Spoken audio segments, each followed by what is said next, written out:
So hi, good morning. ये class ठीक है? क्यों? क्या प्रॉब्लम है? उसमें साउंड प्रॉब्लम है। हाँ? हो रही थी ना?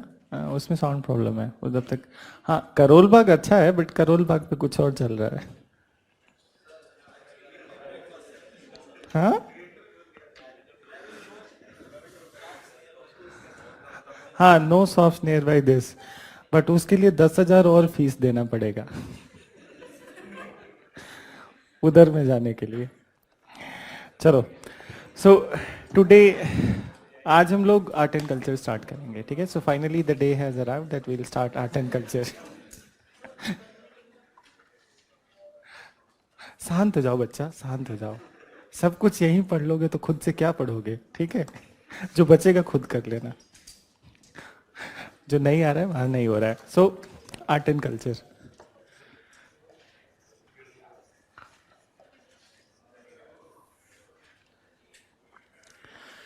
so near about that I already told you that how many classes would be there in this one. So 10 to 11 classes would be there, and then एक बार फिर से I'll just enumerate the topics which we are going to read. So one of the most important topic is that architecture and sculpture.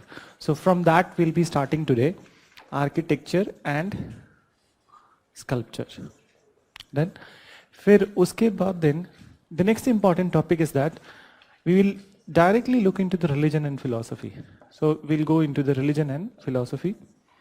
And here Buddhism, Jainism, and then tenets of Hinduism, Zoroastrianism, and also the schools of philosophy, which will include the orthodox and heterodox. So orthodox will have 6 schools of philosophy, and then heterodox where we'll be talking about the Charvak and Ajivika. Then after religion and philosophy, the classical forms. So classical forms, in this we will see two things. One is that classical dance and then the music. So dance and music, this would be there. Then this is going to be a very large chapter, and then these two only, they will take 6 classes. So, and this is a one class affair. Then painting is also one of the very important chapter. Then language and literature,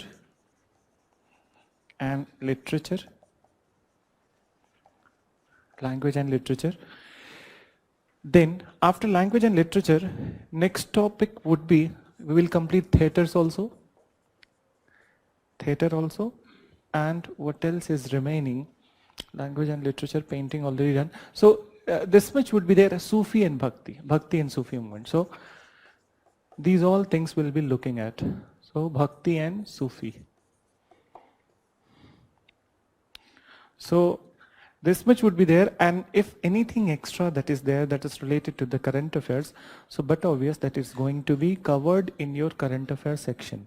Particularly that every month we incorporate the things from the art and culture in the your current affairs material.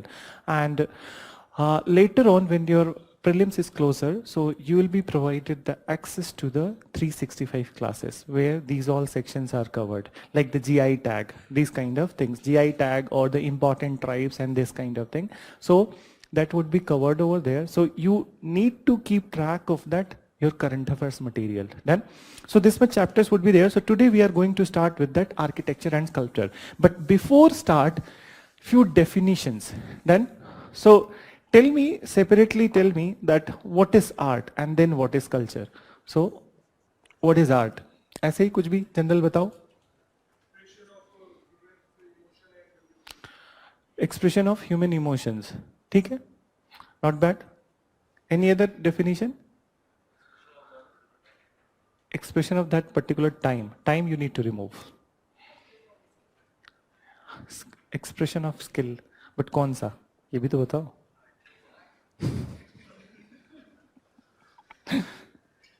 So even expression of skill, intelligence is a skill, but that is not art.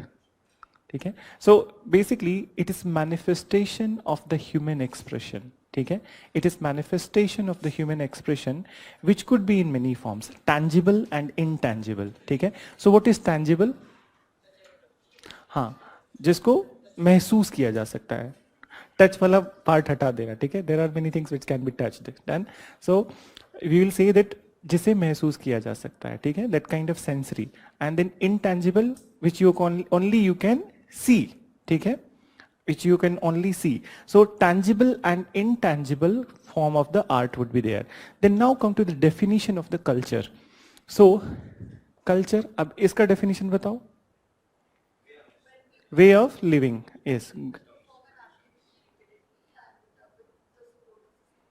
Yes, very good. So whenever any kind of tradition or belief is repeated and reinforced by the society, that is the culture. Then, so please, I know that what you have read in the modern Indian history, that human evolution के बाद जो भी था, everything was culture. So that definition will not write. Then, so it is that culture is that the repeated faith, norms, tradition, way of life, and when it is reinforced by the society, that is the culture. Then, so it is a way of life that somebody said that way of life. It is a way you wear your cloth. It is the way you communicate with the others, your language. Then literature is the part of that what kind of literature you are reading. So for example, that there is a Sanskrit literature, there is a Tamil literature, there is a Kannada literature. So they are very kind of close to the heart of the people. So these are there. Then the food that you eat, that is also the part of culture, and that's how we classify that there is a South Indian cuisine, there is a North Indian cuisine, there is a Mughlai cuisine. Then fairs and festival that we celebrate, that is also the part of culture. So overall, in a nutshell, you can say that culture is a way of life. Then culture is a way of life. It's a very good definition, but if you have, if this kind of question is asked in the examination, so then you will be writing that when any kind of way of life is repeated for a long period of time and when it is reinforced by the society, so then it becomes part of culture. Then, so ऐसी बहुत सारी चीजें हैं जो repeat हो रही हैं in the society. For example, that there are many atrocities and then atrocities against the women, so which is getting repeated. But it is not the part of the culture. Why? Because society doesn't sanctions it. Then, so when society sanctions it, it becomes a part of the culture. For example, there are many tribal societies where अब तो नहीं है, but पहले के time पे होते थे. So where the humans were sacrificed. Then, so वो that was approved by the tribal society. That's why it was the part of their culture. ठीक है. But right now, under the light of the modern knowledge and the humanitarian ground, tribals are moving away from this kind of very superstitious culture. So culture is also one thing which is changing, ever changing. It is not all the time, it is not constant, but culture is also ever changing and we always incorporate new things into the culture. For example, for a very good example is that you must have read in the society that what new changes have been introduced in the Indian culture. So for example, that Western clothes that I can see very clearly in this class, and I myself wearing that. So Western clothes, then apart from that, English language in which we are teaching, okay? So that has also become the part of our culture because our society has sanctioned it. Then, so it is also ever changing. ऐसा नहीं है कि हमेशा constant ही होता है, ठीक है? So this is how the culture is there. Now, what is the importance of this subject in UPSC examination? Why this particular portion has been kept in the exam? What is the idea behind that this particular art and culture keeping in the main syllabus, prelim syllabus? कुछ भी बताओ?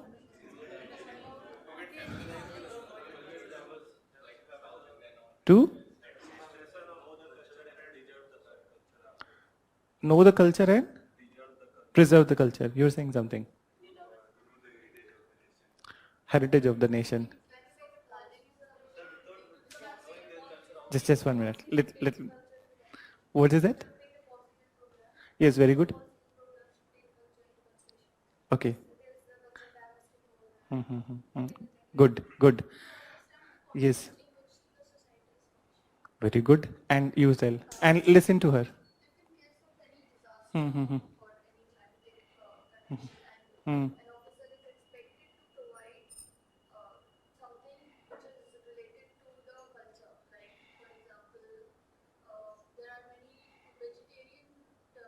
So I'll give you example. Yes.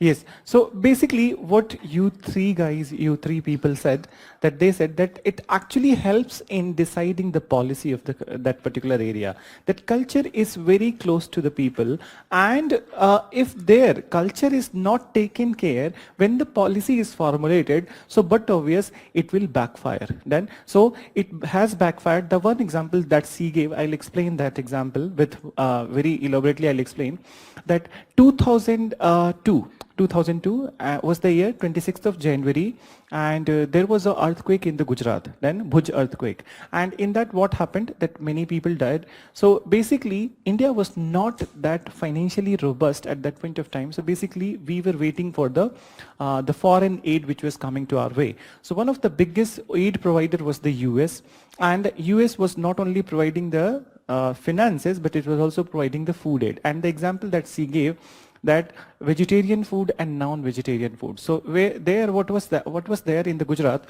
that Gujarat is a Vaishnav state. Vaishnav state, you understand? That means that they don't eat so much of non-veg food.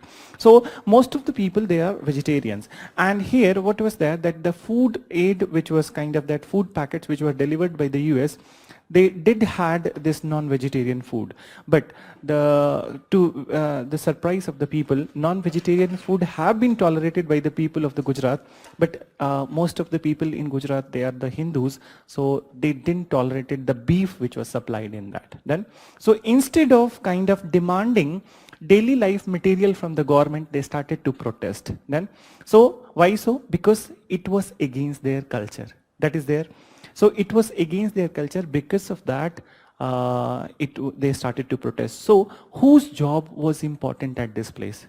Administrators. Because US doesn't know कि India में भैया क्या culture है. What is the culture in the Gujarat? Then, and what is the composition of the Gujarat population? So our administrator, our IAS officers, our IFS officers, they needed to inform it to the US that this is the particular culture of that area. So the whatever food packets you are going to deliver, it must contain the vegetarian food. And even if you are delivering the non-vegetarian food, so not beyond mutton and chicken. Okay? So iske beyond nahi kar sakte, but that happened. So another example is that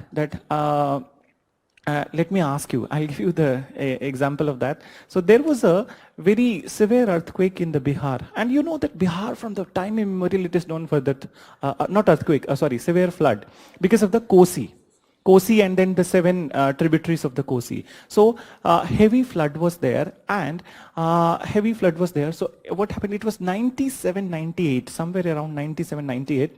So more than 1,000 villages were drowned in that particular flood, and people were rescued, and people from 1,000 villages, they were stationed at one camp. So, but obvious that not all the people know each other because they are from the different villages. So, what happened that after some point of time, that the demand which should be that kind of that when the flood is there, so there is a issue of the waterborne diseases. Then they need a mineral water. They need, in the night time, they need torch. Torch is one of the very important element. So they need the torch, they need medicine, they need this kind of things. But instead of demanding, the very bizarre demand started from that camps of these particular where people were stationed. So you'll be amazed to know that this was a very bizarre demand, and you know what is that? Yes. So that was, so generally people say that it is alcohol, tobacco. No, this was not. It was sindoor. Then, so ek chutki sindoor ki कीमत. So why it was that? Now listen. The situation which was there in the camps, actually what happened, that there were so many sexual atrocities against the women. And then the reason, when the people started to find out that why these sexual atrocities happening in such a severe condition, कि भैया लोगों के जान के लाले पड़े हैं और यहाँ पे ये सब हो रहा है. So when it was inquired, so they found that actually those people, there would be people in the society who will be doing this thing, and what encouraged them, that once they saw that women were not having the sindoor on their forehead, so they just believed that they don't have the husbands, they don't have the family, they are kind of widows, they are orphaned.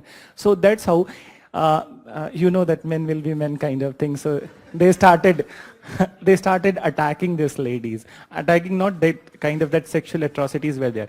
So out of the fear, these women decided that if we put the that cultural mark on our head, so one message will be going to them that they are not orphaned, they are not widows, their husbands are alive, their family is intact. So that's how they started demanding this thing. So you can see that this is a very small commodity of the culture and it plays a very important role. So that's how it is very important. I'll tell you one more thing, that once you are becoming a IAS officer or IPS officer, so for example that if you are from the UP then, and then you have got the Tamil Nadu cadre or the Kerala cadre. So there for 3 months there is a provision that after you are completing your training in the Lal Bahadur Shastri Academy, in that particular state cadre, 3 to 4 months, you will be taught that particular language. Because if you are from North India and if you are in Tamil Nadu, if you don't know Tamil, so how can you communicate with them and how you will understand their problems? Then, so it is equally applicable to the people from South India when they come to the North. So they will be trained in that particular language. Then, so culture is that important. So you got that. So actually, each and every policy is taken, it kind of that whenever it is formulated, so the cultural aspects are taken care of. Otherwise, it will backfire. Then, so even the policies have the good intention, but if you don't take care of the culture, so it will backfire. Then, so you understood that why this is there in the syllabus.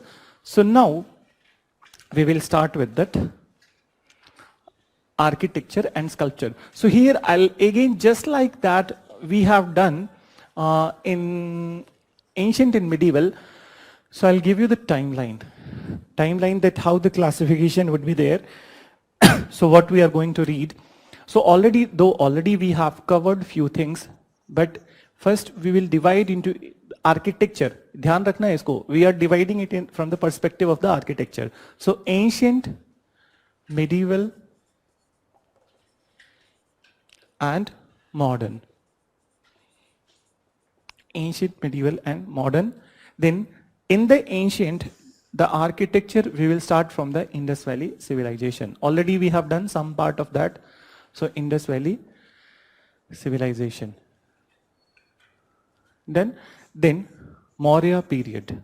The architecture of the Maurya period after Indus Valley. Then post-Maurya period.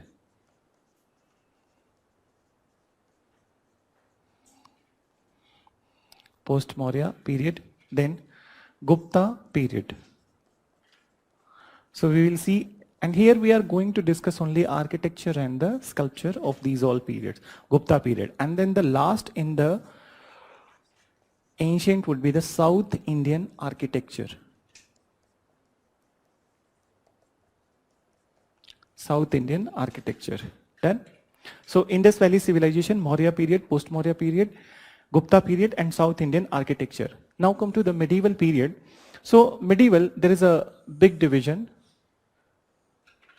So first of all,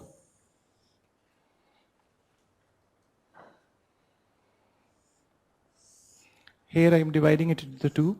So here, this place I am writing Delhi Sultanate. Delhi Sultanate, and on one side here imperial, and then this side provincial. Imperial and provincial. Then imperial mein, now you just need to listen to me and then uske baad likhna that Delhi Sultanate. So 1206 to 1526 was the Delhi Sultanate. Here imperial means that the architectural style or architectural initiative which was taken by the sultans of the Delhi Sultanate. ठीक है? जैसे खिलजी हो गया, ठीक है, तुगलक हो गए. So these all. So when it is taken by the initiative is taken by the sultans of Delhi Sultanate, that is imperial. What is provincial? That there were many provinces at that point of time which were close to the Delhi Sultanate. So what kind of regional development is there in the provinces? So I'll write the name of those provinces where some different kind of or something closer to the Delhi Sultanate architecture was developing. So imperial में the very first one, we go by that the dynasties only. So जैसे history में पढ़ा है वैसे ही. So we will see the architectural initiative of the slave dynasty. Then second was the Khilji. Third, Tughlaq. And fourth, Sayyid, and then Lodi. So here we'll see their contribution. Now, provincial में क्या क्या है? That there are the 4 provinces which we need to know, which were kind of architecturally important at this point of time. So one province was the Bengal. That second, come to Jaunpur. Third, Malwa. And fourth is the Bijapur. So we'll be reading about these all, and the period would be the 1206 to 1526. In between, this is there. Now, so next part is that Mughal. So here I'll write Mughal, and again in Mughal, what we'll do that again just like that, this division is there. So same kind of division would be there. So one would be the imperial, and other would be the provincial. So imperial, so here you know that Mughal itself is a one dynasty, okay? It's not like that 4 or 5 dynasties are there. So यहाँ पे what we are going to see, contribution of the rulers. Then so Humayun and Babur, okay? They didn't had any significant contribution, so I'm not writing Humayun and Babur, but I'll tell you that whatever they created. Then so here for the purpose of writing, I'll write Akbar. Then Jahangir. But you know, here we need to write the name of the Noor Jahan also, but it is the kind of that the way we write that the name of the males only. But most of the initiatives at this point of time were taken by Noor Jahan. So we will write in that. Then Shah Jahan. And last is the Aurangzeb. We will also discuss him, but only for the purpose of that he discouraged all forms of the arts and architecture. Then in provincial, there were 2 areas where some new kind of architecture was developing, and that was the Sikh and the Rajput states. Then so one is the Sikh architecture and another is the Rajput architecture. So Sikh and Rajput architecture. So this much would be there. Then now come to the last one, modern. So ancient में इतना, medieval में this much, and then modern. So modern is mostly confined to the Britishers. Then so when Britishers arrived, so 1600 was the year that Britishers started to arrive in India. That they started to arrive, they sent 1598 the East India Company, and 1600 it was approval, and then 1610 Jahangir gave the permission, 1611 Jahangir gave the permission. So basically Britishers arrived by 1600, but they started creating their structure by 1700. Then so 2 kind of architectural styles were introduced, and here modern mein what I'll write, British architecture. So you write British architecture, and there were 2 types of British architecture. The very beginning is known as the Indo-Gothic architecture. Indo-Gothic architecture. And then later on was the Neo-Roman architecture. So these 2 kinds of architectural styles were introduced by the Britishers. So Indo-Gothic and Neo-Roman architecture. And then the last topic would be that I'll discuss some of the architects of the modern India, which will include the Le Corbusier, Charles Correa, and then Karl Heinz, so, and also the Laurie Baker. So 4 or 5 architects, modern architects of the India, basically from the 1940s. That's what they have done for this country. Then so this much topics would be there, and I hope that already we have read the history, so you are clear with the timeline. Or I should write that timeline. Batao. Chalo, I'll write. Indus Valley 2600 to 1800. Mauryas 321 to 185 BC. These are the BC. Then post-Maurya, 185 BC to 300 AD. Then Gupta, 319 AD to 550 AD. Then, and South Indian architecture, it started from 550 AD and it continued till, or it will continue. This is the beginning, because that it will continue till the Nayaka rulers of that and 1700 itself. So I'm only writing the start date. Then imperial, here already you know that overall 1206 to 1526. Then so बस यहीं पे लिख के छोड़ दो. And then Mughal 1526 to 1707. Then and then the later Mughal is there. Britishers part. So Britishers, though they arrived in 1600, but their architectural style. So here I'll basically write 1750. Okay? This was introduced. And Neo-Roman 1911. Then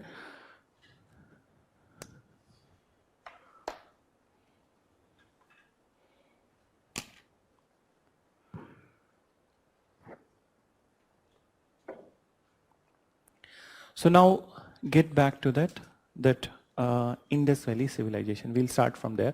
Not much is left in the Indus Valley because already we have discussed most of the parts of the Indus Valley civilization.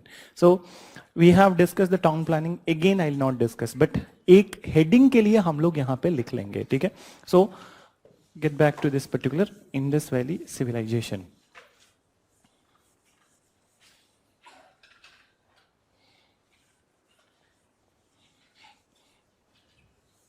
So did I elaborated the seals on that day, very first day? Notes है तुम लोग के पास? एक बार मुझे बस देखना है कि what I have done in that first class. इधर से. Let me see.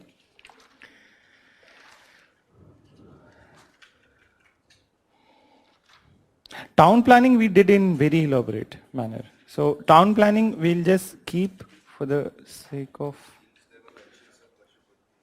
Pasupati. I mentioned people. So that's already, yes, we have mentioned most of the seals. Then, so we'll keep that. So we'll see that bronze dancing girl, that lost wax technique, and these are the ones which are remaining. So as I said to you in that class also, that if you are asked, suppose that if you are asked that write the two most important artifact and feature of the Indus Valley civilization, so you'll be writing on the town planning and the seals. Then, so seals and town planning are the most important, and then other things are there. Then, so pottery I did not discuss on that day. So we will start with that seal only. Okay? So one of the very important feature is that seal only. So already you have written few things, but you write again that what was the definition that we wrote? It's a geometrical shaped object. Then, so again you write that seal was a geometrical shaped object,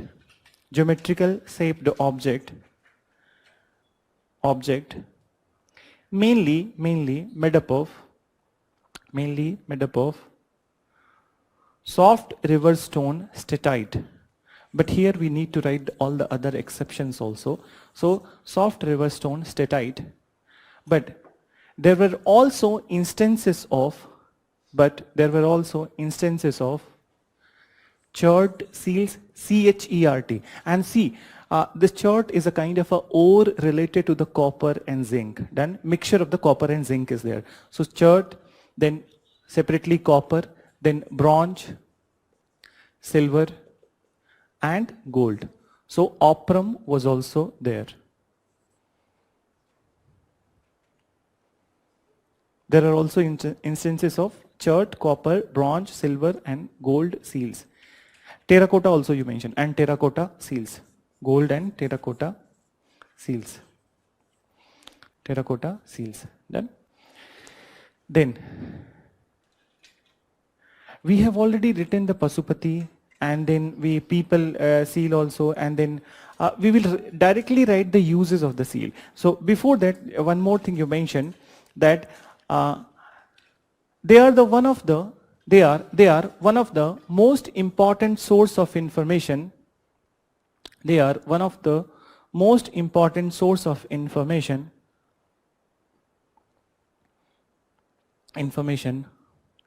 about Indus Valley. About Indus Valley.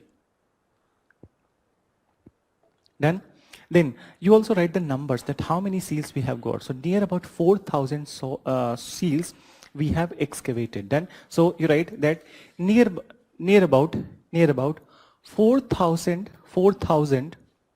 seals have been excavated or found, have been excavated or found. Found from excavations will be better. So or found, दोनों लिख लेना. Excavated or found. Then you write that purpose of the seal. So examples already we have written, Pasupati and those all kind of things. So you write purpose of the seal. So already we have discussed that also in the classes. So एक purpose तुम लोग बताओ, that क्या था? हाँ, trade. It facilitated in the trade. Then second one. Cultural pictographic description was there, which kind of that indicates to us that what is kind of the what kind of symbolism was there in the Indus Valley civilization. Then so first you write that it facilitated in trade and commerce. It facilitated in trade and commerce. It facilitated in trade and commerce. Then second you write that seals were pictographic in nature.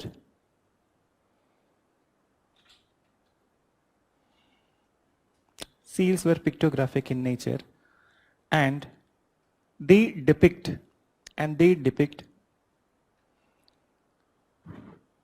the symbolism of Indus Valley culture.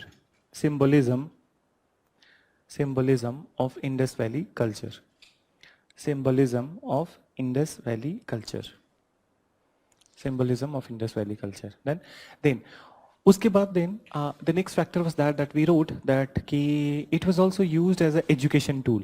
I think that I elaborated that how it was नहीं elaborate किया था. तो इसको एक example के through see on the seals that there were so many. Yes, very good. So mathematical symbols were there. Mathematical symbols were there. For example, pi, phi, and psi. So this kind of symbols were there. So we cannot say it conformly, but assumption can be made that maybe it was a education tool. Then, so you write that some of the symbols on the seal, some of the symbols on seals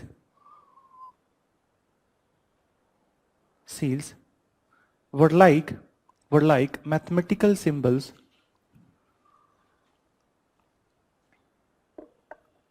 Mathematical symbols, pi, phi, and psi. You can create this diagram.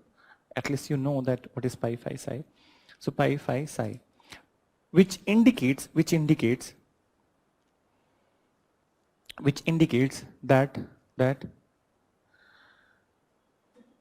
that it was also used as an education tool.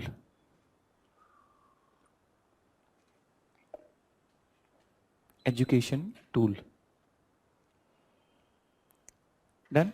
And then one more factor that I discussed with you guys, shamanism. Okay? That emulate, it was used as an emulate, and the symbolism which was there, which indicates towards the shamanism. Then, so you write that it was also used in shamanic practices. It was also used in shamanic practices. Shamanic practices. Then religion also it is indicating that what kind of religion or faith was followed in the Indus Valley. So last one you write that it also indicated religion and faith of Indus Valley people. Religion and faith of Indus Valley people. So already we have covered this part. So this much we'll do, and now we'll move to the pottery, which was not covered over there in the Indus Valley when we are doing in the history. So agla, next you write pottery of the Indus Valley civilization. Pottery of Indus Valley civilization. So I hope you know what is pottery. क्या है बताओ?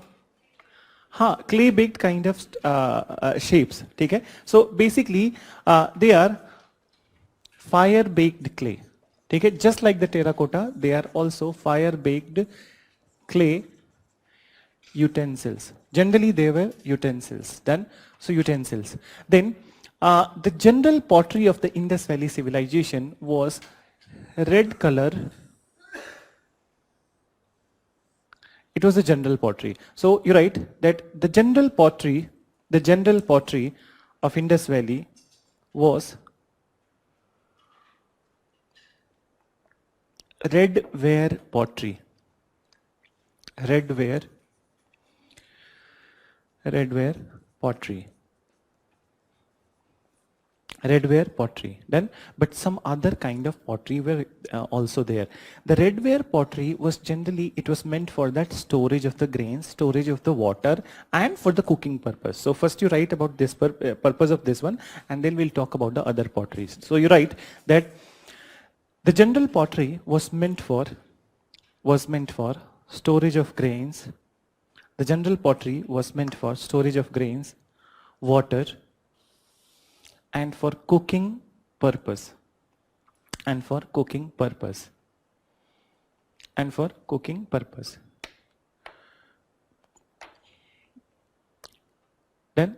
after full stop you write, but there were some other kinds of pottery also.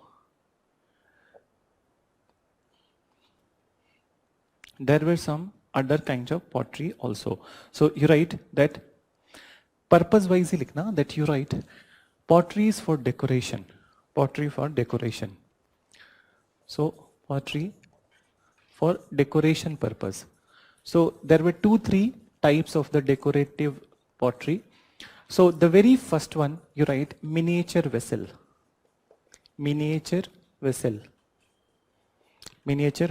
I'll create a diagram that what was miniature vessel. So basically this was an elongated pottery, okay? Narrow and elongated pottery, and beautiful designs were created on this pottery. So it is narrow and elongated pottery, and beautiful designs were created on this pottery. So you can write narrow and elongated pottery with beautiful designs.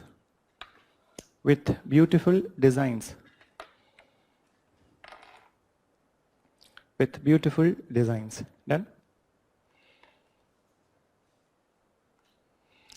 Then those who all went to the museum, so they must have seen the Faines pottery. Did you notice that? Faines pottery. That was also decorative pottery. So next, it was very illuminous then and very bright. So next pottery for the decoration is that Faines pottery. Faines is actually a ceramic material. जैसे हम बोलते हैं ना चीनी मिट्टी, have you heard about that? कि चीनी मिट्टी, bone china, kind of that. So Faines is also a ceramic material with which they created, and basically this Faines pottery was basically created in the Gujarat area. ठीक है? Mostly in the Gujarat area. Then that Indus Valley का जो गुजरात में part था, there it was created, and it was also for the decoration. So you can write it was bright and illuminous pottery. It was bright and illuminous pottery. Then, so in decoration, for the purpose of the decoration, we have kept these two kind of pottery. And basically, one more thing you need to note down, that though the general color of the pottery was red, but the designs that they created, they were in black. Then, so you write that generally, the color of pottery was red. Generally, the color of pottery was red. But designs were created in black color. Designs were created in black color. Okay? So this is about that.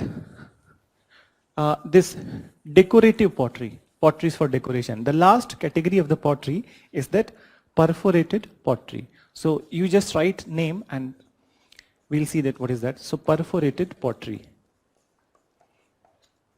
perforated pottery.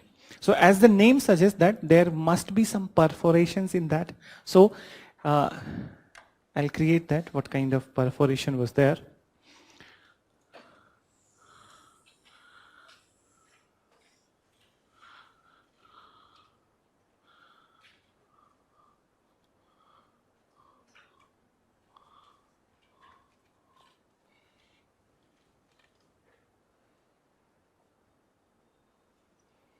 So means that perforations are there. These are the perforations. Okay? So these are the perforations. See, here in the diagram we have created some big kind of perforations, but actually it is a needle shaped perforation, okay? Not a very big that you can't see from the naked eyes. Then, so basically microscope se dekhoge to you will see the perforation. Then, but when you pour water into that, it will start oozing out. So then you can see it from the naked eye that there is a perforation. Then, so can you tell me that why this kind of poetry was created? Grain storage.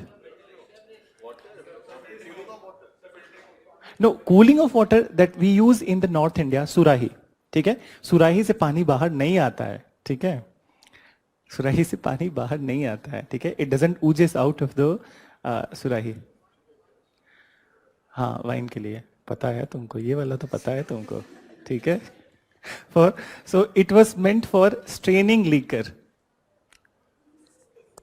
It was meant for straining liquor. हाँ, method भी बता देता हूँ, घर पे बना लेना, ठीक है? So now listen, what they do that you know the I know that you know the method of the creating that alcohol. So there are some ingredients like the wheat, malt, barley, okay? So these all kind of things are fermented. Then once it is fermented, so now we need to evaporate that fermented material. Then so what they will do that they will keep a lid on this area, and then this will be put on fire, and here collecting vessel would be there on both sides. Collection vessel would be there both side, and then now they will start heating it. So whatever vapor that would be there, it will condense and then it will start oozing out of this. So that's how it was collected. Then so even I have seen that people creating alcohol in the pressure cooker. Okay? So yes, that's how that वो बोलते ना देसी ठर्रा. So I have seen that in the villages. Yes. So people creating in the pressure cookers, and then Hindi में word होता है that छापा पड़ा होगा तुम लोग छापा पढ़ते हैं, ठीक है? So वो pressure cooker. I was small and then I was saying that ये पुलिस वाले pressure cooker लेके क्यों जा रहे हैं? So then somebody said to me that इससे alcohol भी बनता है. So that's how it was there. So it was meant for the straining liquor. And from time immemorial, when the human beings opened their eyes, they were in the search of the intoxicating material. And that's how first they created the liquor. So liquor is there from the time immemorial. And those governments who are banning it, they will be banned someday by the people. So now, so let's come to the, so in which all states it is banned? Can you tell me? Bihar and Gujarat. Gujarat में तो वैसे भी मतलब चलता है, ठीक है? वो नाम के लिए बस बैन है. There is a one state where it is decided that in the phased manner they will kind of eliminate liquor from the state, and that is the Kerala. Okay? So in a phased manner, and they have kind of come out with the very good policy, and actually the only state, Bihar is also, they are implementing it very well, but also Kerala is the one state which can be appreciated for that the strategy which they have evolved, slowly they are kind of that coming out with the norms, and slowly they are very successful in those norms. Then, so within 10 or 15 years, you'll find that people of the Kerala, they will also be free from the liquor. Then, so now,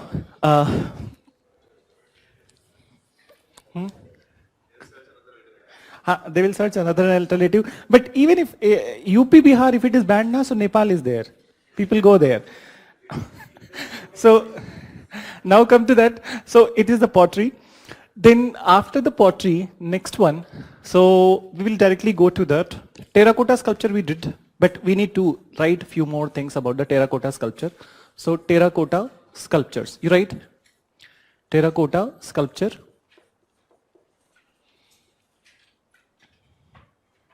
terracotta sculpture. So basically what is terracotta? It is also fire baked clay. Then fire baked clay, fire baked clay, and then the kind of artifacts that we have found from that terracotta, so basically it includes the toys, wheels, cards, these kind of things, and also the image of the idol of the mother goddess. Done. So you write example is toys, cards, wheels, and most important, sculpture of mother goddess. Sculpture of mother goddess. Sculpture of mother goddess. So we have already discussed that what was there in the mother goddess, and I also discussed that she was considered as the goddess of fertility. Then so only this much you write. Now we'll move to the stone sculpture. Terracotta sculpture, then after stone sculpture. Stone sculpture. So basically here we need to know that which stone was used for creating the sculptures. Done. And here also the same stone which was used for creating the seal is used over here. So what was the name? Statite. Done. So you write statite was used for creating stone sculpture. Done. Then example you need to write. There is nothing that you need to know, only the example. So very good example of the stone sculpture is the bearded priest. Then so bearded priest. Bearded priest. Bearded priest, and this is the one such example which we debated in the patriarchal society hai ya matriarchal. So we wrote on that day that some people said that it is a patriarchal society because the priest position was given to the male. Then and the other section said that no, it's a matriarchal society because that most abundant sculpture is the mother goddess. Then so that was the debate. So this is about the stone sculpture. Now elaborately we need to know the bronze sculpture and the method of creation of the bronze sculpture.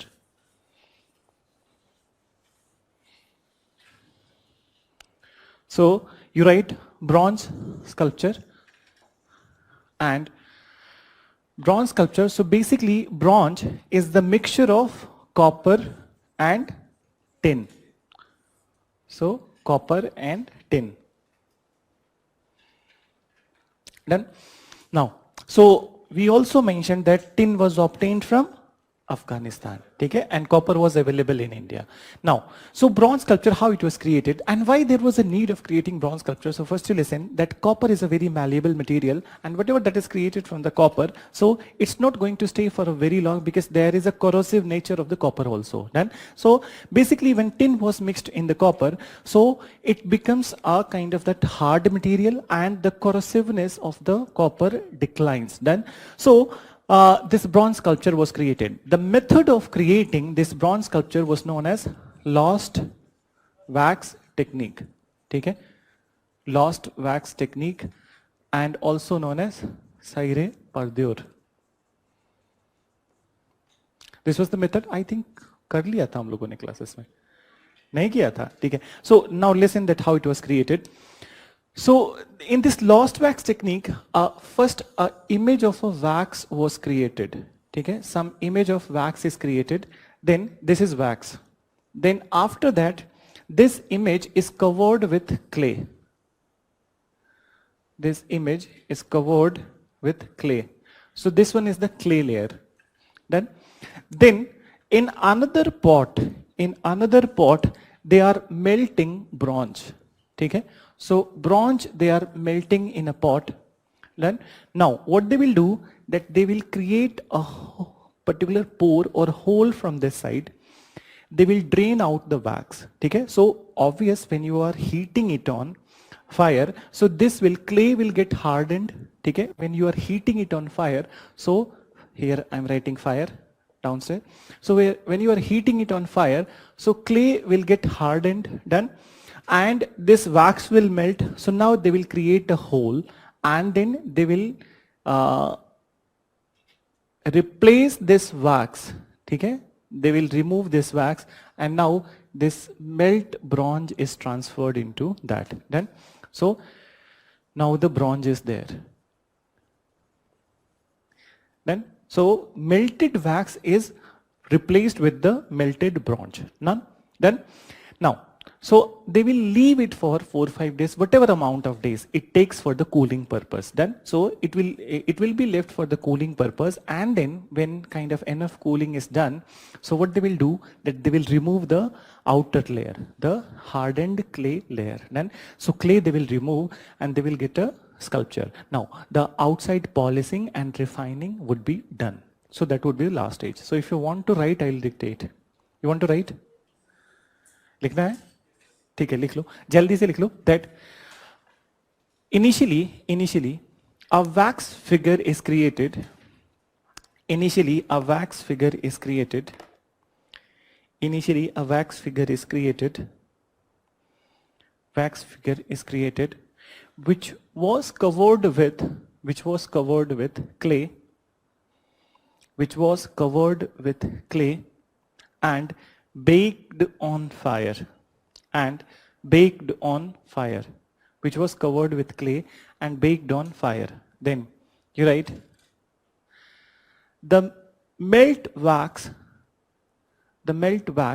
was replaced with molten bronze. Molten bronze. Replaced with molten bronze. Full stop. That after cooling the sculpture,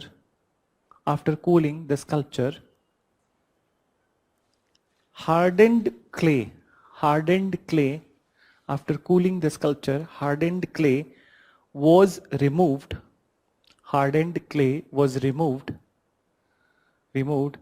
and finally sculpture was polished and refined from outside.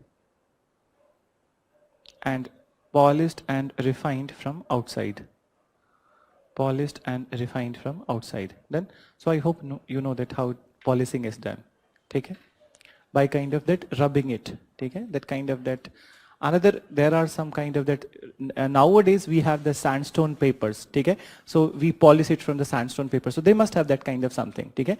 Through which they were polishing it, okay? And refining means that, for example, that nose is not in a proper shape. So they have some kind of that instrument tools with which they are giving the shape to the nose. So this is kind of that, this is the method. And what I told you on that day, that this method is very relevant because even today in the tribal areas, the same method is used for creating the sculpture. And can you tell me the name of the GI sculpture which I mentioned? No. Bastar could be there, but there is a GI tag. GI tag I am asking. Dhokra. Did I mention on that day? नहीं किया था. यही होता है, किसी class में mention करो, लगता है कि इस क्लास में मेंशन किया है. ठीक है. So you write that this method is so important. This method is so important. This method is so important that even today,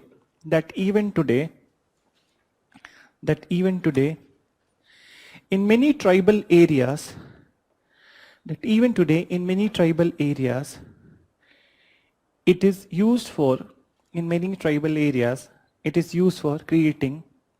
is used for creating bronze sculpture. Then further you write, after full stop you write, the very famous Dhokra art,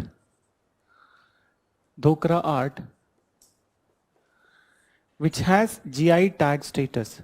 The very famous Dhokra art, which has GI tag status.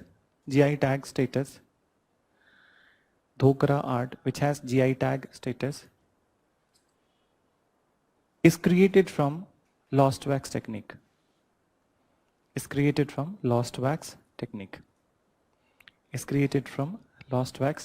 So basically, Now stop, listen, that basically this kind of that method which was there, so it actually also indicates that the know-how and the intelligence of the people of that particular era, that they were intelligent people, and that's how they were able to create such a fine structure, and which is very much reflected in their town planning, and also the sculpture. So what's your idea of that? That a very good example of the bronze sculpture is the dancing girl. So example is the dancing girl. Now, what's your, those who went to the museum, don't tell me, what's your idea that कितना बड़ा image होगा ये? How large this image is? कितना बड़ा? इतना बड़ा? सही. Anyone from this side? हाँ, this much only. This much only. हाँ, 5 inch only. बहुत छोटा है, ठीक है? So, but बोलोगे कि height बहुत है, इतना small image है, but it is based in a context which is 2600 years there and 2000 years here. So 4600 years back it was there. Achha, recently there was a news that in Iraq, no, Iraq not, Israel, when 4600 year image of the Lord Ram has been found. Yeah, actually, but you know, एक दो दिन पहले आया था, and Subramaniam Swami has claimed that give it to us. So this news came. I just wanted to know that you have read or not. So एक बार पढ़ना इसको. That what was there. So now you got that how it was there. So Dhokra art, that it was also created in. It is also created in the same style. Then, so now come to that. After this is sculpture section, the last one, ornaments. Did we discuss the ornaments? So ornaments we'll discuss, and then after town planning heading would be there. We'll move to the Mauryas. Then, so you write that ornaments and jewelry. Ornaments and jewelry. Cosmetics would also be there. Ornament and jewelry. You can also write cosmetics. Cosmetics.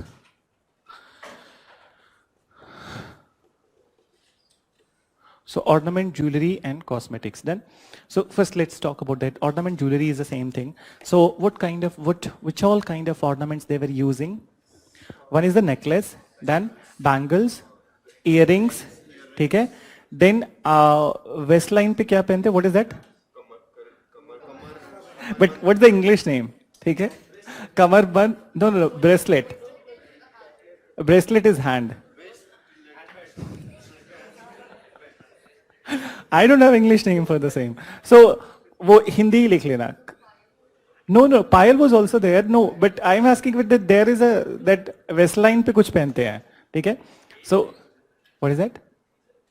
Westlet. चलो देखो, right? That Indus Valley people used earrings, necklaces, earrings, necklaces, then anklets and finger rings. Anklets and finger rings.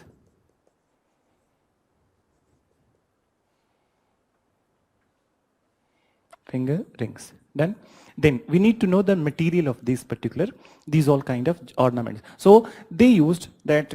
Listen, that they used the statite stone also, they used terracotta also, they used wood also, and they used semi-precious and precious stones. So these stones include amethyst, carnelian, lapis lazuli, and then colored marbles also. Okay? So you write that these all ornaments and jewelries were made from, and you can also write the bone. Bone was also there. So made from, so first you write terracotta, statite, wood, bone, and semi-precious stones like, so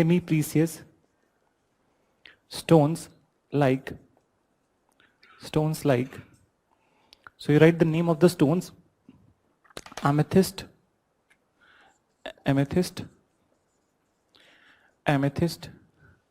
carnelian, lapis lazuli,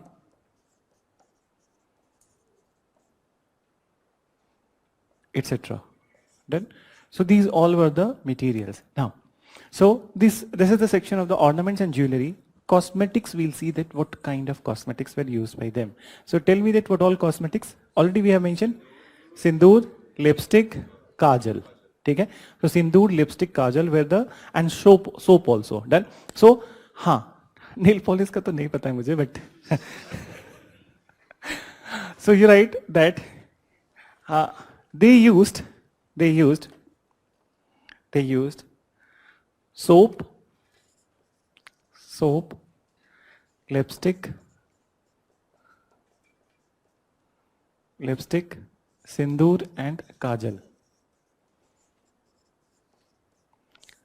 They use soap, lipstick, sindoor and kajal. Then sindoor and kajal. Then after that, what we need to mention that the last thing is that the tincture was also known to them. Did I mention? Okay. So what was that made up of? Hg2Cl2. Okay.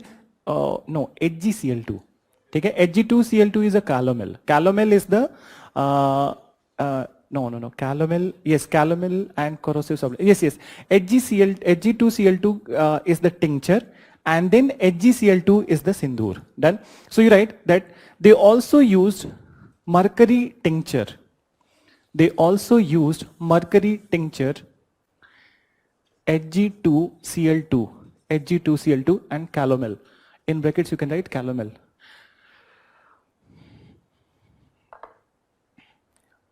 Tincture, calomel. Mercury tincture. No. I am very confirmed. Okay? There were some formulas when I was there in the class 12. So, तब से मुझे याद है 22 camel. ठीक है? That's how I remember this one. ठीक है? And this is corrosive sublimate HgCl2. ठीक है? So, this is corrosive sublimate. And this one.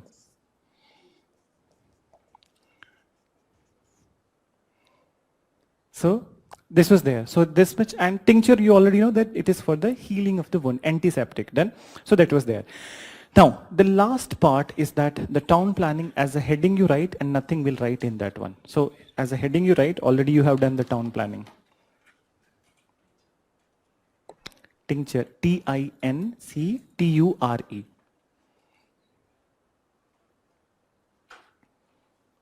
Achha, what was the purpose of the kajal? Can you tell me? बाकी सब तो समझ में आ रहा है, लेकिन काजल का क्या पर्पस था? आई साइट बढ़ता है उसे? For what? For? You are saying, sir?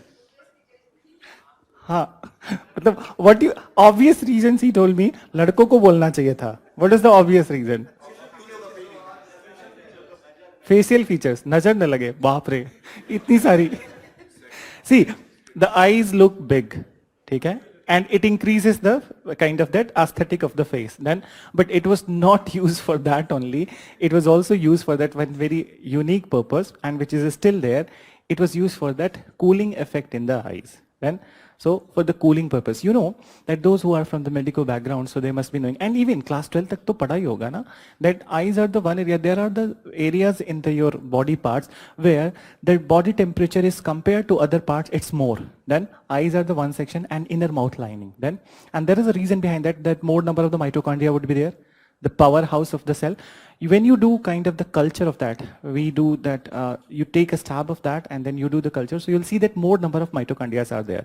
So basically heat is over here more, and there is a internal mechanism in the body that inner mouth lining mein you produce saliva to kind of control that more temperature. And then eyes mein lacrimal glands are there, so they produce tear, but all the time you do not kind of cry.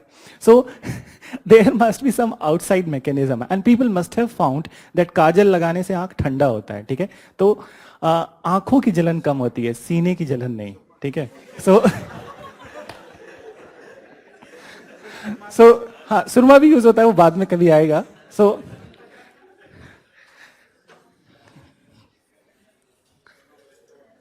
So it was used for the cooling effect in the eyes. So now we are done with the Indus Valley civilization. Now we'll move to that, the Mauryan period. And here some serious discussions would be there. So because the stupa is going to emerge at this point of time. But in the Maurya period there was one thing. So पहले लिखो, heading लिखो, Maurya age. Town planning हो गया है, कितनी बार लिखोगे? Town planning heading देके छोड़ दो, हिस्ट्री में भी लिखोगे, यहां पे भी लिखोगे, तुम लोग खुद लिख लेना टाउन प्लानिंग, ठीक है? रिपीटिशन नहीं होगा तो हम लोग कुछ ज्यादा टॉपिक पढ़ लेंगे इसमें. So Maurya age. Now before moving into the Maurya age, I do want to go to that the Vedic period. Then, so Vedic period. So I do need to mention something, and which was very much kind of that followed in the Maurya period. So now listen that in the end of the later Vedic period, listen carefully. That in the end of the later Vedic period, one movement emerged in the Indian subcontinent, and name of the movement was the Shramana movement. Okay? So the name of the movement was the Shramana movement. Then, and what was this movement all about? Any idea? I have not mentioned, that's why I'm asking. So Shramana movement maybe I have mentioned, but what is the feature of this movement? Fighting? It was like that. You can say that it was an anti-Vedic movement. Then anti-Vedic movement, which means that they were actually the people, the proponents of the Shramana movement, they were protesting against the discriminatory practices, particularly in the later Vedic period, which included, you remember that, animal sacrifices done, and the position of women was declining, the status of the Shudra, then so position of women, status of Sudra, then also Brahminical domination, that Brahmins were dominating, that they were telling you that these are the rituals you perform, you will get, you'll go to the heaven, this kind of thing, so you'll get benefits. So these kind of things were there. Go to heaven abhi mat dikhna, okay? That's not there. So you will get the benefit, material benefit, wealth benefit. So Brahminical domination. So these all features combined, some people emerged who started to protest against these all discriminatory practices, and these people were called as the Shramana people. And few of the tallest leaders of the Shramana movement, the two of the tallest leaders were the Buddha and then the Mahavira. Okay? So basically we say that Buddhism, Jainism and also Ajivika is the branch of the Shramana movement. So how it is connected, though it started in the somewhere around 700 AD then, and that is the last part of the Vedic period. So it started over there, and 300 Mauryas came. So when Mauryas came to power in 300, around 300, so they started to patronize Shramana movement. It means that they were respecting, there was a toleration, accommodation to all the religions or the sects in India. So they were giving equal patronage to all of them. Then, and that was the time when Asoka accepted the Buddhism. Then, so you write that in the rear part of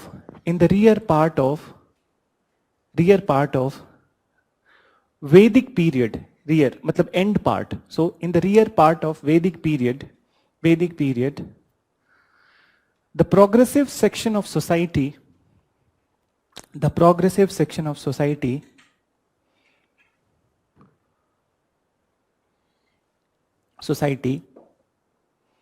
started Shramana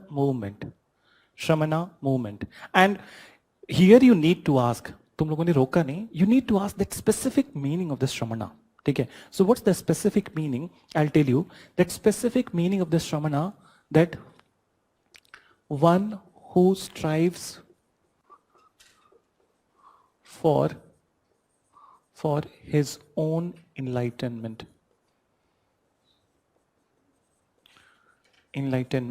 Now, listen carefully. ठीक है? यहाँ पे Brahminism भी contradict करेंगे. How they will be contradicting? That Brahmins were saying to the people that if you don't follow our instructions, nothing good will happen to you. So it means that you must get the support of the Brahmin, help of the Brahmin to get something useful in your life. Now, Shramana movement says that तुम्हें किसी की जरूरत नहीं है. ठीक है? For your own good. So for your own good, you don't need anybody's help. You yourself, if you kind of introspect about yourself, you do meditate and you think about that, what is there. So you can do good to yourself. There is no requirement of any other teacher. Okay? But don't take it as kind of that, like it is said, for you vision is required. Then, so Shramana movement, so one who strives for his own enlightenment. That is the meaning. Then you write that, क्या लिखा था? That what's that? So society Shramana movement. Then you write, It was an anti-Vedic movement. It was an anti-Vedic movement.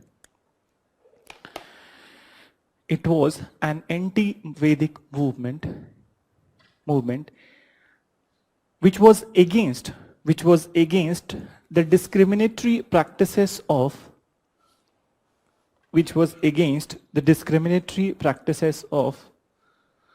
Vedic period.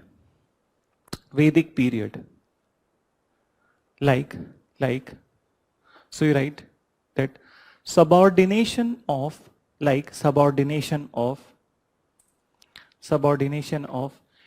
women and Shudra,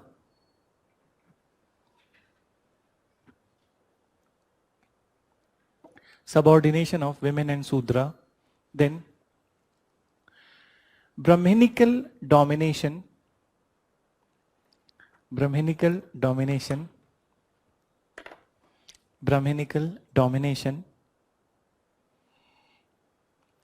complex Vedic rituals,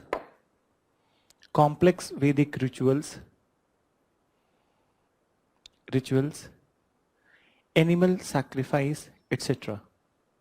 Complex Vedic rituals, animal sacrifice, etc. Then, so they were opposing these all kind of things. Then you write that later, Buddha and Mahavira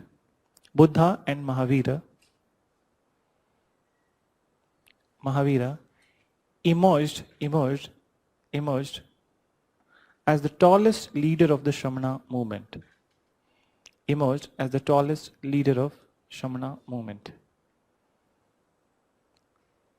Then you write, after full stop, again you write, Shramana also gave rise to Ajivika.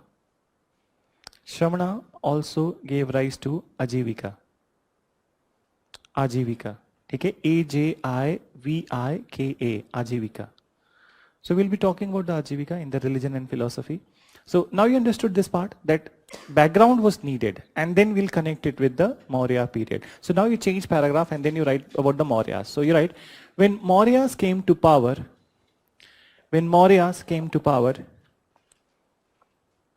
they started to patronize Shramana tradition.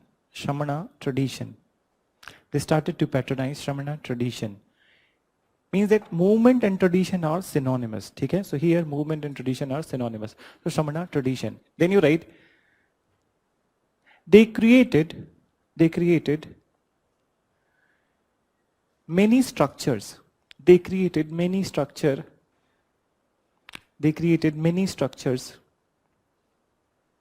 For the branches of Shramana.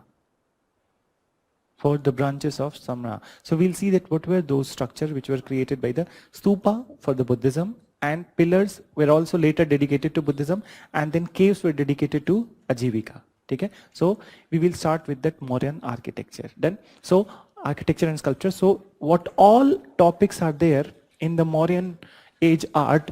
So just listen that what all things we are going to discuss. So we'll be discussing about, first we'll discussing about the caves, then फिर उसके बाद then we'll discuss about the pillars, Mauryan pillars, then stupa, pottery, and sculpture. So these 5 topics are there which we are going to see in the Maurya period. Then, so let's start with the caves, Mauryan caves. So first one you write Mauryan caves. And though this particular Mauryan cave section, this particular name seems to be very small one, but you will be amazed to know that last 8 years, 3 questions were there from the Mauryan caves itself in the prelims examination. Then, so now, so about the Mauryan caves, listen that these are considered as, Mauryan caves are considered as that the first man-made cave in India. Natural caves were already there, which were there in the Bhimbetka. Okay? So they are the natural caves, but first man-made caves in India. Then, so you write that they are considered as first man-made cave. They are considered as first man-made caves in India.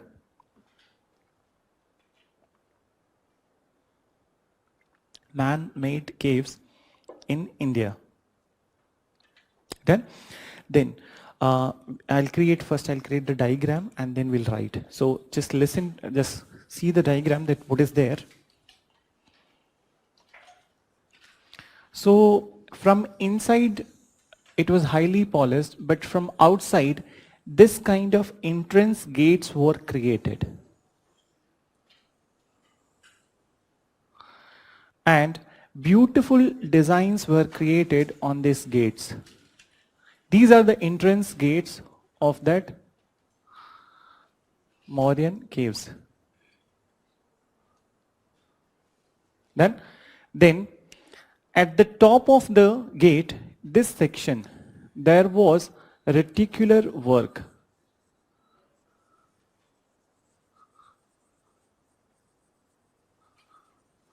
Reticular work. So this shape, this is known as semicircular facade. Done? So this particular shape is known as semicircular facade, and this is reticular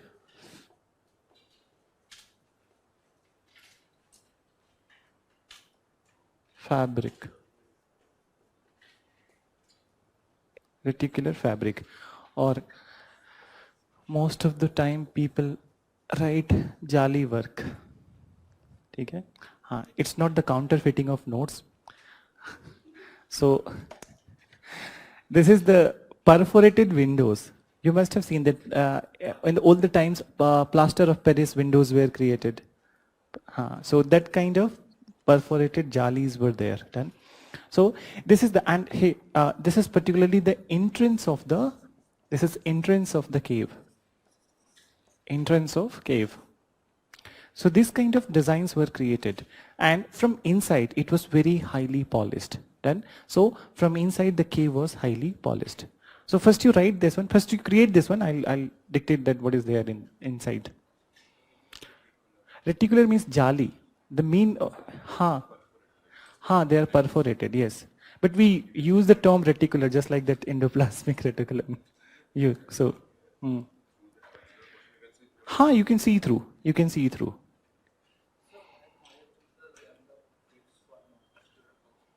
अरे अभी सुन लेना, पहले रुक जाओ, ठीक है?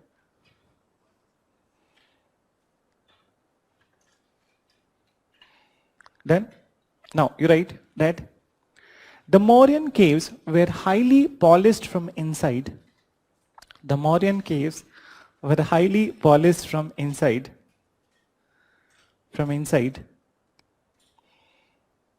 Mauryan caves were highly polished from inside, and a very beautiful semicircular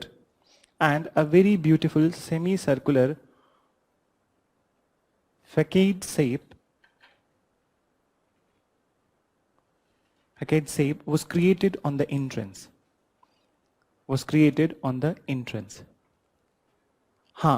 Semicircular facade shape was created on the entrance.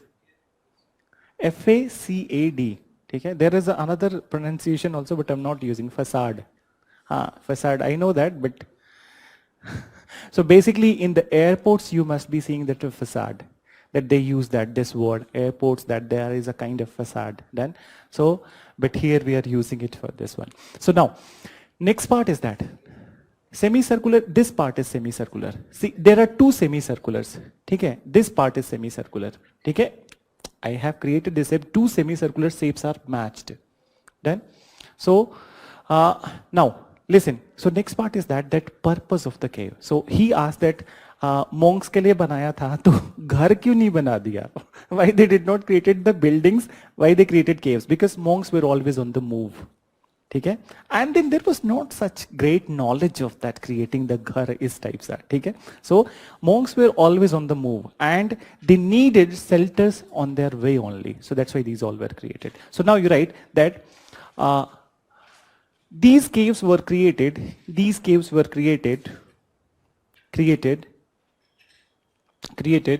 for the Ajivika monk. These caves were created for the Ajivika monk.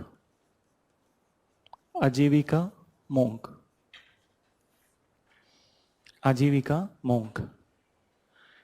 Then the people who followed Ajivika. Then we need to write the example. So you write example, you write that Lomas Rishi cave, Lomas Rishi cave, Rishi cave and Sudama cave, both are close to Gaya. Both of them are close to Gaya. There are two hills, one is the Barabar and one is Nagarjuni, within 1.5 kilometers. So in these two hill range only, these caves are there. So Lomas Rishi and Sudama cave. Then next you write Dhauli cave. Dhauli cave. And these are close to Gaya in Bihar and Dhauli cave is in the Odisha. Okay? One more information you write that in front of the Dhauli cave,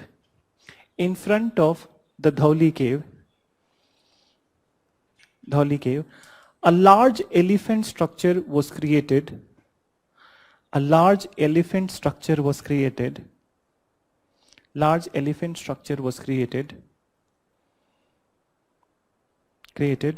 by Mauryas. And this was the question which was asked. That rock-cut elephant sculpture of the Dhauli was made by whom? Okay? So Mauryas. So this was the question. Then once they asked about that these caves which were created by the Mauryas, they were meant for whom? So Ajivika monk. So these were two questions. Then if you want to know specifically that who were the rulers who created this particular kind of caves, so basically they were created by the Ashoka and his grandson Dasarath. Okay? So you write that most of the caves were created by Ashoka and his grandson Dasarath.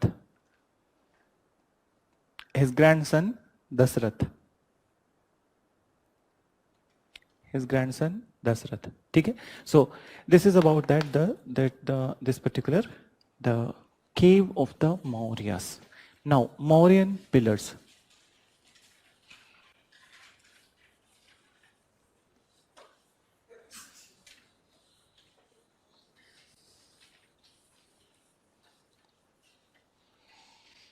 So next one you write Mauryan pillar.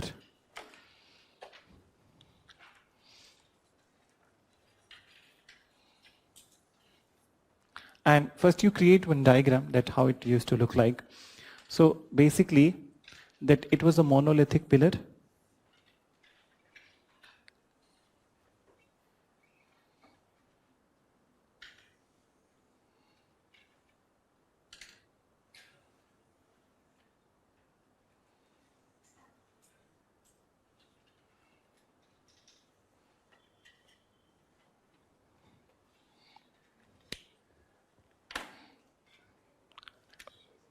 So now you label it .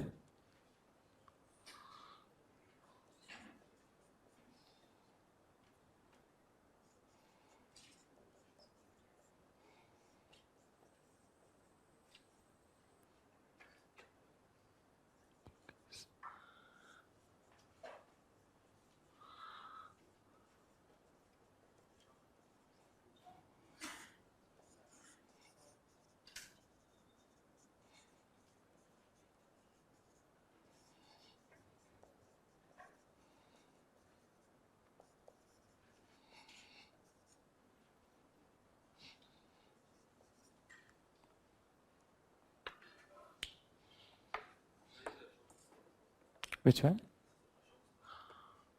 Mauryan pillar means that they are kind of that's umbrella term, Mauryan pillar, but that means it is a Asok Stambha. Mauryan pillar or Asokan pillar.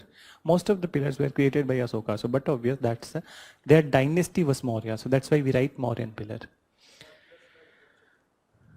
Abhi likh lo. Uske baad then I'll explain that there are some other crowning animals also. This is kind of that's one diagram that I have created, which is kind of that's from the Sarnath. Okay, that 4 back-to-back lions, but some other animals were also there. So that I'll mention later. First, you create this diagram. This is a symbolic. That one diagram we have created. So till this part, everything was common, but in many places the crowning animal was something different.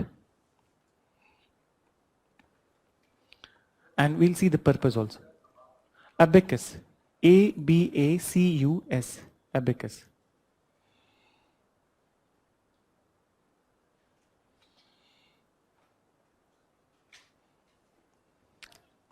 Done?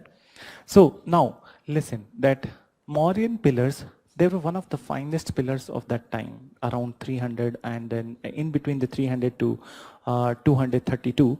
So it was one of the finest pillar which was there. And at that point of time, now listen, we need to make the comparison also. So Mauryan pillars were monolithic. At this point of time, there was one more dynasty, or you can say that one more kingdom in the world, particularly in the Asian area, which was known as Achaemenia. So Achaemenia is the present day Iran. That's some part of the Iran and some part of the Afghanistan. So in the Achaemenia, the rulers of the Achaemenia also created beautiful pillars. And here also pillars were created. So all over the world at that point of time, two kingdoms were there where pillars were created. One is Maurya, another is the Achaemenia in Persia or Iran. So what happened that there, but obviously there would be comparison between the two. So basically when the two were compared, so it was found that Mauryan pillars were much advanced than the Achaemenian pillars.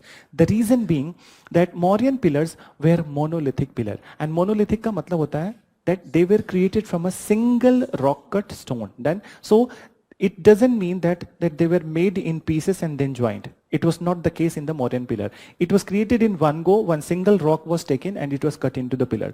While the Persian or the Achaemenian pillars, they were cut into the pieces and then separate parts were created and then they were joined together. Then, and as far as the height is concerned, so height of the Mauryan pillar was somewhere around 40 feet. Then, and then Achaemenian pillars, they were used inside the buildings. Okay? Mauryan pillar को बाहर में लगाते थे and Achaemenian pillars were used inside the building. So if you are using it inside the building, so it cannot rise above 12 feet or 13 feet. Then just like that, this pillar, this must have been 8 or 9 feet, not more than that. Then so इससे भी ऊंचा कर लो, so it will be 12 or 15 feet, not more than that. So it's very difficult to create a monolithic rock cut pillar and that to a height of the 40 feet. Then so that's why it was considered as the technically and also aesthetically more better pillar. Then so first you write the comparison. So you write that when the Mauryas were ruling in India,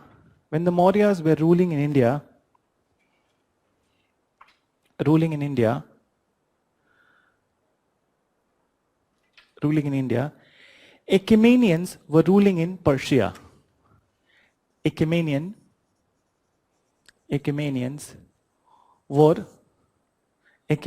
were ruling in Persia. Achaemenians were ruling in Persia. Then further write, both the dynasties were known for making pillars. So you just do one thing, that one side what you do, that here you write Mauryan pillar and then other side you write Achaemenian pillar. So Achaemenian pillar. Then, and we'll do the comparison. So here you write that Mauryan pillar में लिखना, it was monolithic. It was monolith.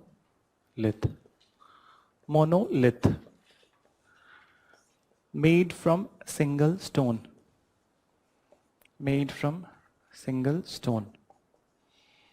Then Achaemenian pillars, they were made in pieces.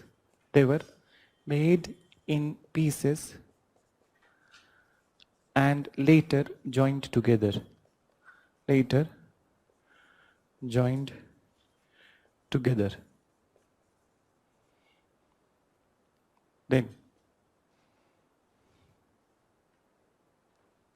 Then installed in open. Mauryan pillars were installed in open and Achaemenian pillars were installed inside buildings.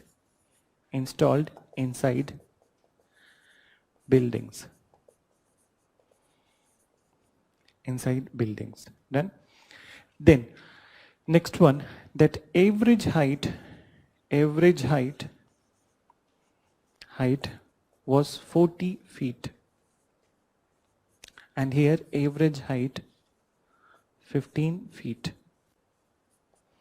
And there was only one thing which was common, that is that both of them were highly polished. Okay? So you can write that highly polished in the Mauryan pillar, and here also highly polished. Highly polished.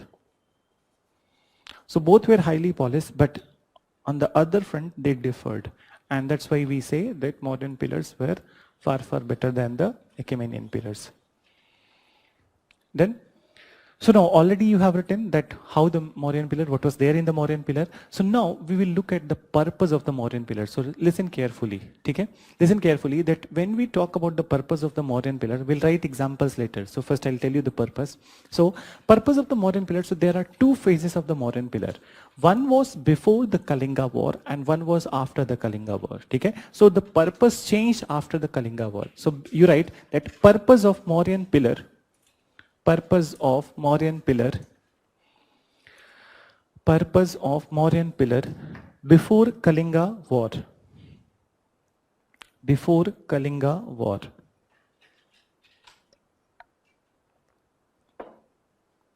Before Kalinga war. So basically, now again I'll tell you that I mentioned on that day that his grandfather, Asoka's grandfather, Chandragupta Maurya, he was a Jivika, and he was Jain. Chandragupta Maurya accepted Jainism and he performed Sallekhana. Then Asoka's father, Bindusar, he was a Jivika. Done. And then Asoka, initially a Jivika and later on Buddhism. Done. So when he was a Jivika, he was not kind of that with the Buddhism. So at that point of time, his purpose for the erecting pillars was very different. So what was that?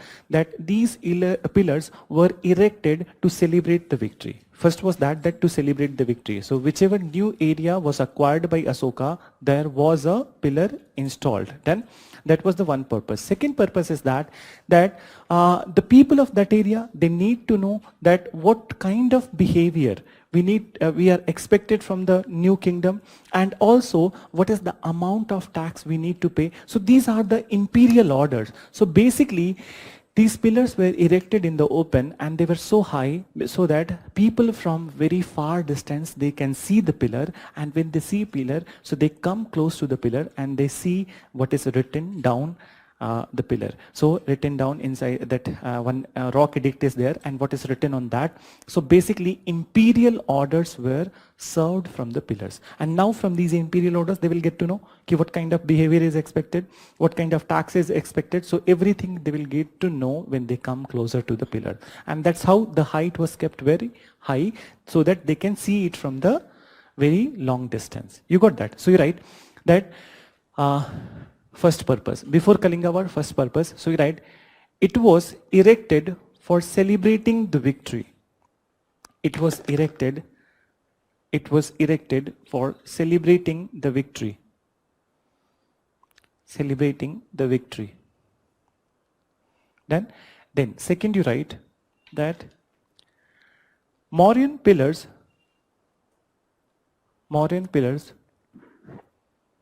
were used for serving imperial ceremonies,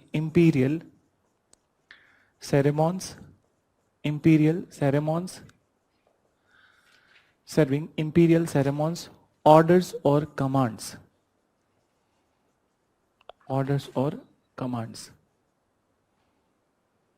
Then, so imperial ceremonies means that Rajasic Ades and orders and commands you already know. So this is how it was there. So this is before the Kalinga war. Now there was a change of heart that after the Kalinga war. So there was change of heart, and then now altogether the purpose of the pillar changed. So what was that? Any idea? Spreading of Buddhism. Yes. So spreading Buddhism was the one, and we will better write that spreading the doctrine of Dhamma. Done. So spreading doctrine of Dhamma, and then one is that celebrating the important life events of the Buddha. Okay? That Buddha, the place where Buddha was born, where he died, then so this kind of thing. Okay? So important places associated with the Buddha, there this kind of pillars were erected. Then so first you write that after Kalinga war, and then you write first one. So it was meant for spreading the message of Dhamma.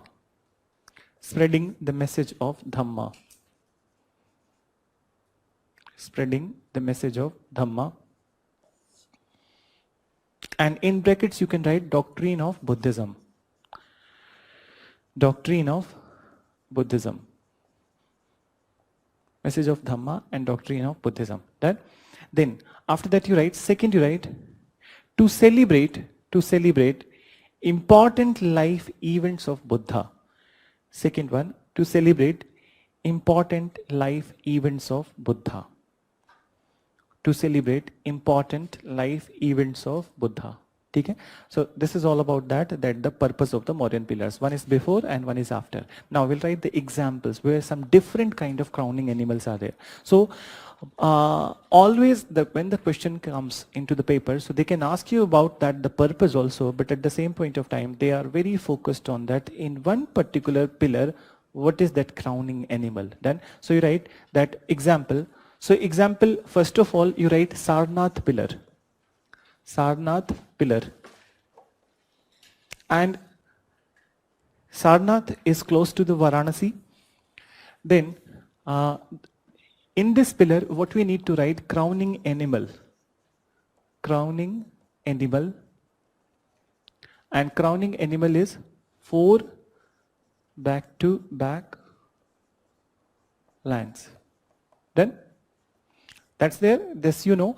And also, it is also the state emblem of India, Government of India. So, Sarnath pillar, particularly the abacus part. Abacus and then the crowning animal. These two parts are the emblem of the state emblem of India. So here I am writing that abacus plus crowning animal of Sarnath is state emblem of India. State emblem of India. और इसके नीचे क्या लिखा होता है state emblem के नीचे सत्यमेव जयते and it is taken from which place Mundaka Upanishad this was also one question so you write that and then the emblem tag is ये मौर्य से रिलेटेड नहीं है एम्बलम टैग ठीक है but you need to write यहीं पे लिख लो द एम्बलम टैग इज सत्यमेव जयते taken from Mundak Upanishad, taken from Mundak Upanishad. So emblem they have taken from the Mauryas and then Upanishad is the part of the later Vedic period. Truth always wins. Okay? This is a Sanskrit. Satyameva Jayate. So now you got that this one. This is Sarnath pillar, the most important example. Now you write Lauria Nandangad pillar. Lauria Nandangad pillar, and this is from Bihar. Lauria Nandangad pillar, and here also the crowning animal is lion. One single lion is there. Then next you write Rampurva pillar. Rampurva pillar. This is also from Bihar and at this place crowning animal is a bull. Then one last example I'll write, that is Sankisa pillar. Sankisa pillar. This is from UP and here the crowning animal is the elephant.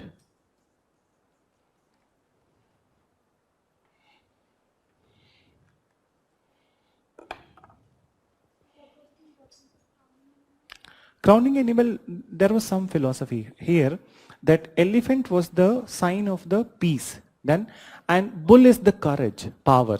Okay? Bull is the courage and power then and that elephants, lions are their resilience then stealth, resilience, strength, these all kind of things then. So basically elephant became common, elephant kind of that thing happened after the Kalinga War, and before that bull and lion was common. Then? No, no, reason is specific. See, that here, that 4 back-to-back lines was, that the Sarnath pillar, it was Dharma Chakra Parivartan. That first it indicated the first ceremony of the Buddha. I'll be mentioning in the Buddhism. I'll be mentioning that this again, that Dharma Chakra Parivartan, the first preaching of the Buddha. Okay? So not all of them are related to that, but particularly Sarnath pillar is related to the Dharma. You write in the Sarnath pillar that Sarnath pillar indicates Dharma Chakra Parivartan. Dharma Chakra Parivartan.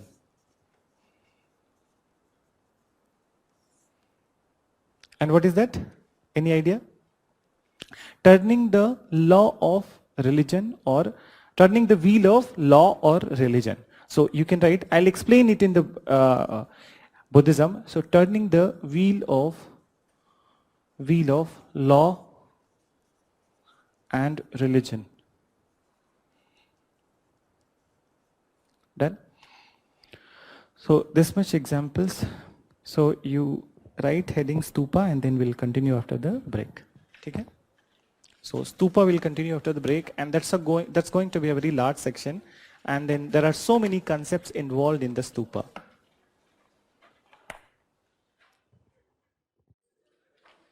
So let's start with the stupa. Stupa, and then the word stupa, it's a Sanskrit word, and the meaning of this word is heap of sand. It's a Sanskrit word which means heap of sand.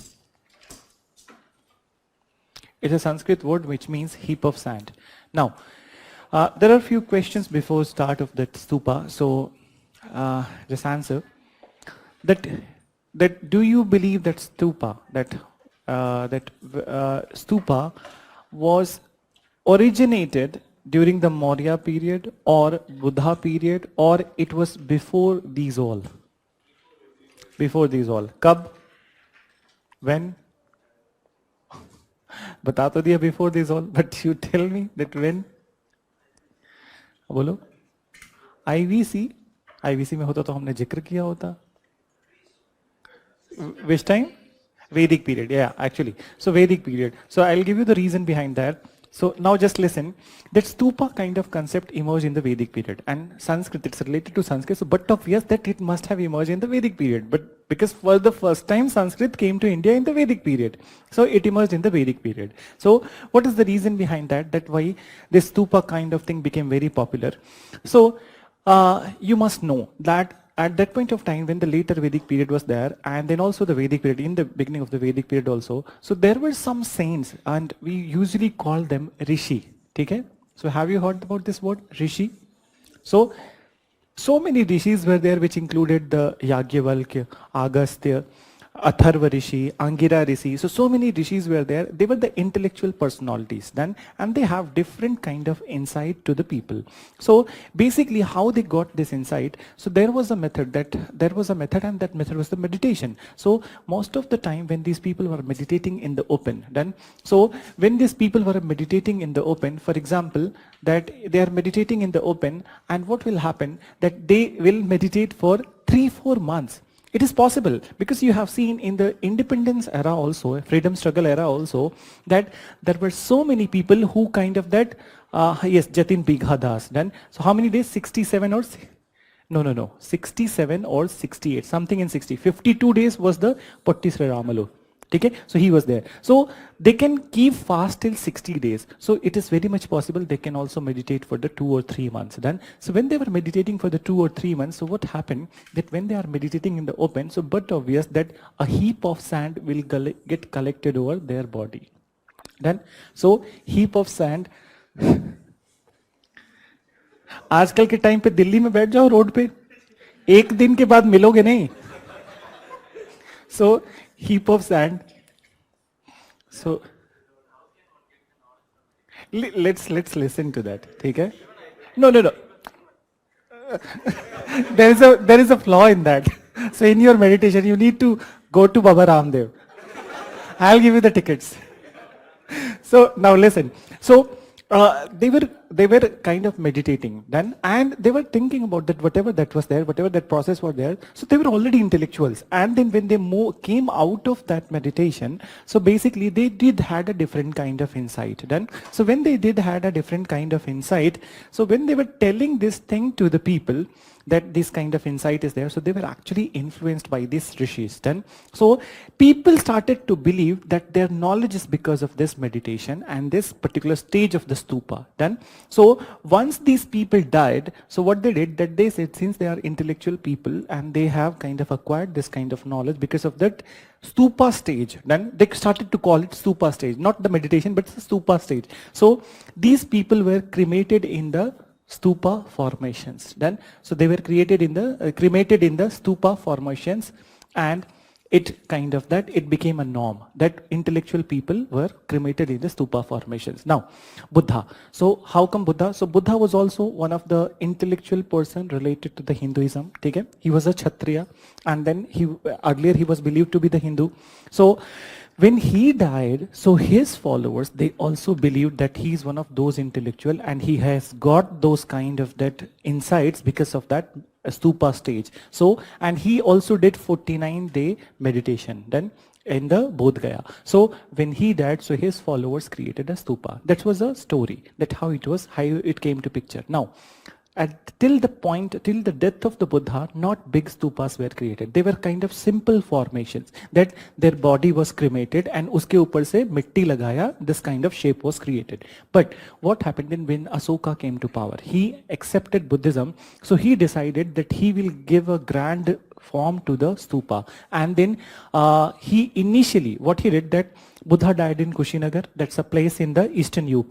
So at this place he's at, so he went to that place and then he re-excavated, and whatever remains of the Buddha that was there, that it was divided into 9 parts, the remains of Buddha, and initially 9 stupas were created. Then, or uske baad then Asoka took initiative. It is said that that may be little bit exaggerated, that it is said that he created 84,000 stupas, which is actually that exaggerated feature, but that's how it is written in the some books. So 84,000 stupas, and that's how he popularized the stupa making all over India. Then, so we just need to write that its origin, not the exact like that, but we need to write that it originated in the Vedic period. Then, so you write that stupa concept originated in the Vedic period. Stupa concept originated in the Vedic period, and it was carried forwarded by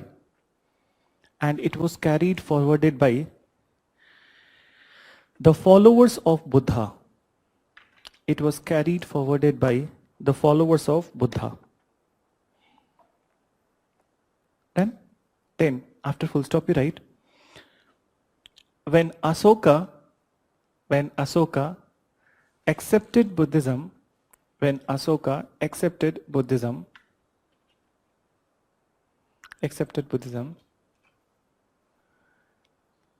then he decided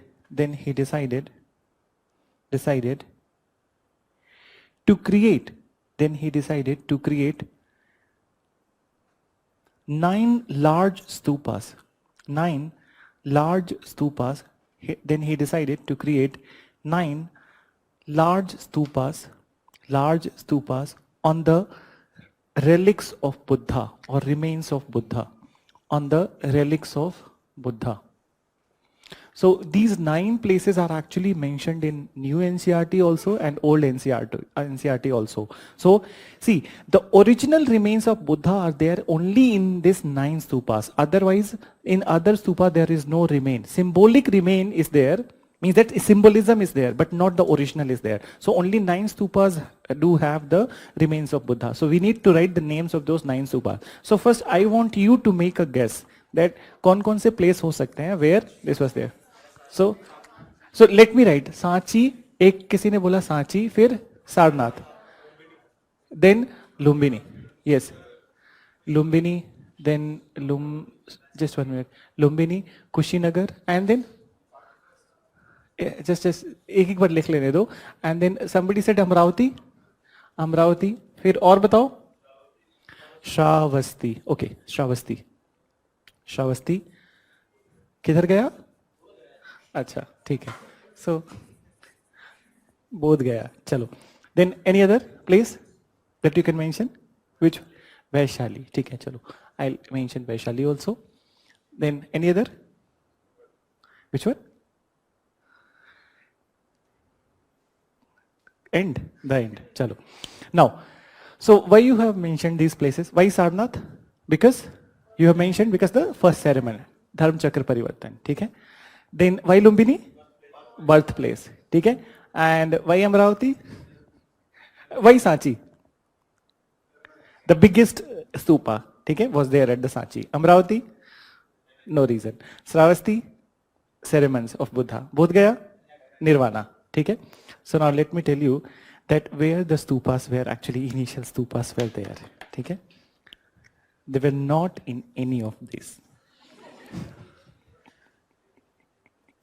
So it was there at Kushinagar is there because from that place only they took the relics. So, but obvious it would be there. Then Vaishali is correct. Then so let me write the name of the places where exactly he created. So initial, the stupas which have the relics of Buddha. So there are some names which you may not have heard. Alakappa, Ramagram, Vethapid, Pipalvina, Rajagriha, Vaishali. So how much is there? 7 we have written. So Alakap, Ramagram, Vethapid, Pipalvina, Rajagriha, Pava, Kushinagar, Vaishali, and Kapilavastu. Kapilavastu. Then, so these are the 9 places where initial stupas were created, and these are the stupas which do have the original relics of Buddha. ठीक है?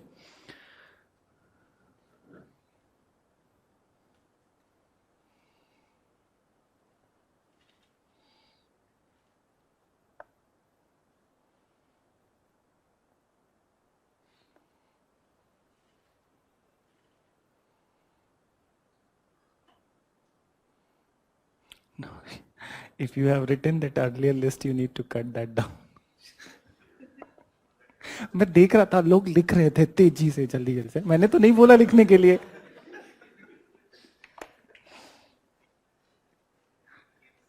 Then, so this is about that, these initial 9 stupas. But about the Sanchi was also created by Asoka, okay? But Sanchi do not have the relics of the Buddha. And Sanchi was, in the Mauryan time, it was the largest stupa. So I'll tell you the reason, we don't need to write. The reason was that the Asoka's favorite wife, her name was Sridevi, okay?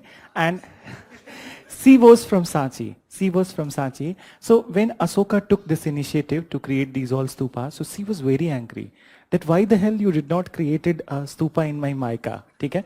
So, but obvious that Asoka had to do something for the wife. So he said that, acha cholo jo hua so hua, whatever that has happened, I'll create a very big stupa in the Sasural. Then, and that's how the Sanchi stupa was created. So Sanchi stupa was created later, and later on some other stupas like the Lumbini and these all places were created, but they do not have the original remains of the Buddha. Then, so this is how it is there. Now we will move to the structure of the stupa, and there are few things which we need to see from the symbolic meanings are involved over here.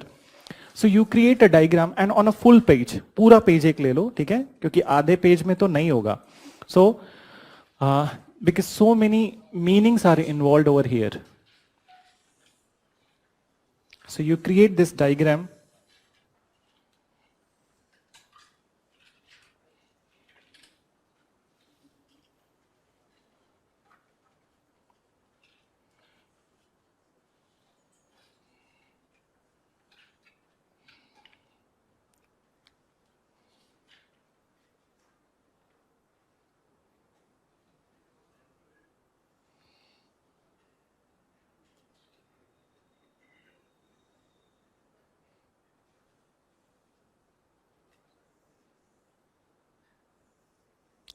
And be careful that you need to create the diagram like this only, that the upper disk would be the smallest and then the lower one would be the largest, okay?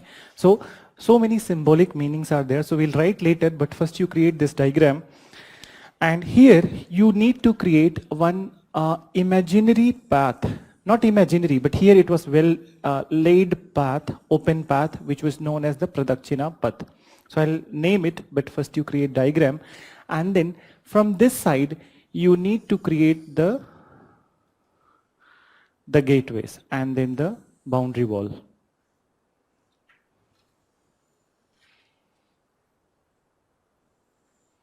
And here also I'm creating that there were 4 gateways. So 4 gateways. So now write the names of these all. So this part is Medhi. Medhi. And as you know, this is Anda. Then Harmika. Harmika. Then Yasti. These 3 are known as Chhatri. Chhatri. Then this is Vedika. Vedika. The gateways are known as Torana. Toran. This path is the Pradakshina path.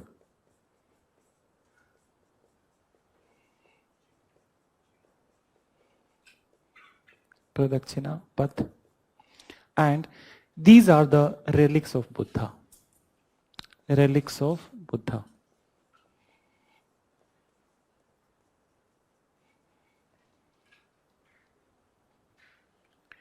These are the relics of Buddha. So Chhatri, Yasti, Harmika, Anda, Medhi, relics of Buddha, Pradakshinapat, Toran and Vedika. ऐसे नहीं, compare ऐसे नहीं करेंगे. Samadhi is a different thing and then Stupa is a different thing. Samadhi doesn't mean death. ठीक है, that's a stage of the meditation.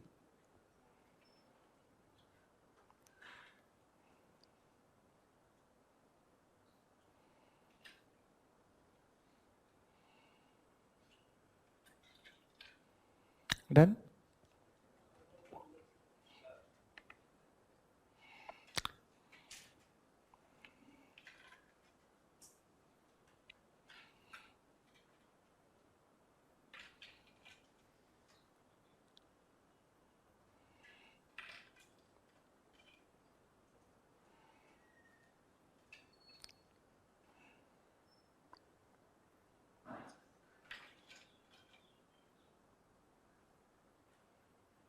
You have not created Medhi. Medhi तो बनाओ. तुमने अंडा ही बनाया है.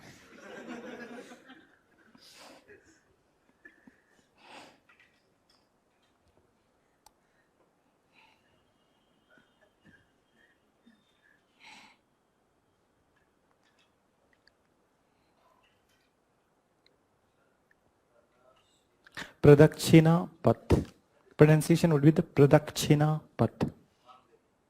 It is a circumambulation pathway.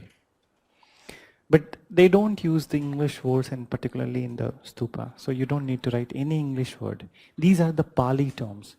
Okay? They all are in the Pali. So Chhatri, Yasti, Harmika, Anda, Medhi, Vedika, Torana, Pradakshina path, and then the relics of Buddha. That is the Asthiyavases, what we say, Asthiyavases, but this much you write. Now, so I will ask you few questions, okay? And then I'll explain these all. So first you listen this part, that here you see that this Medhi part, here the relics of the Buddha is there, but stupa is a closed structure. Listen, that stupa is a closed structure, you cannot enter inside the Medhi. Then, so once the relics of the Buddha is kept, it is closed and nobody can enter. It's a permanently closed. So permanently closed, you can access the stupa from the Pradakshina path. And then people do worship from the Pradakshina path. So they kind of candles, and then they light the candles, and then they do the circumambulation, they pray, they meditate on this Pradakshina path only. This is a very wide pathway. So people meditate on this also. So this is how it is there. Then this part, Harmika, is a kind of that platform from which the Yasti is emerging. And Yasti is considered as that, in Buddhism, Yasti is considered as the axis of the earth. Okay? So one by one, I will write on one side the symbolic meaning involved. So here I am writing symbolic meaning. Symbolic meaning. And first one you write Yasti. Yasti has a symbolic meaning and it is considered as axis of earth. It is considered as axis of earth. Then now come to the Chhatri part. So there are 3 Chhatris. So first you write the Chhatri and then create the diagram here also. Because we need to go by the diagrams only, that what is the symbolic meaning involved in this diagram. So Chhatri, and symbolic meaning involved in the Chhatri, the upper one is known as Buddha. Middle one, Dhamma. And lower one, Sangha. So the meaning of this Chhatri, all the 3 have different meanings, and these Chhatri are considered as the 3 jewels of Buddhism. 3 jewels of Buddhism. Then I'll write the meaning also. The Buddha, so that's the Buddha, but his meaning of his name is the awakened one. Awakened one. What is Dhamma? This is the doctrine of the Buddhism. So this is doctrine of Buddhism. And what is Sangha? Followers of Buddhism. The order of Buddhism, particularly. Order of Buddhism. So, but obvious that why it was kept at the topmost point, because he is the one, because of him, the Buddhism is there, and he is only one. So he is kept on a little desk, but at the above.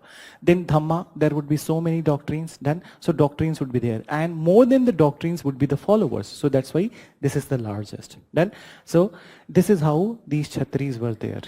Then after this, now I need to talk about the Torana, the symbolic meaning involved over here. So first you leave this part, keep space over here that for writing the symbolic meaning. But can you tell me that why there were 4 gateways in the Buddhist stupas? 4 gateways. What they? 4 directions. 4 directions. Then any other? Any other?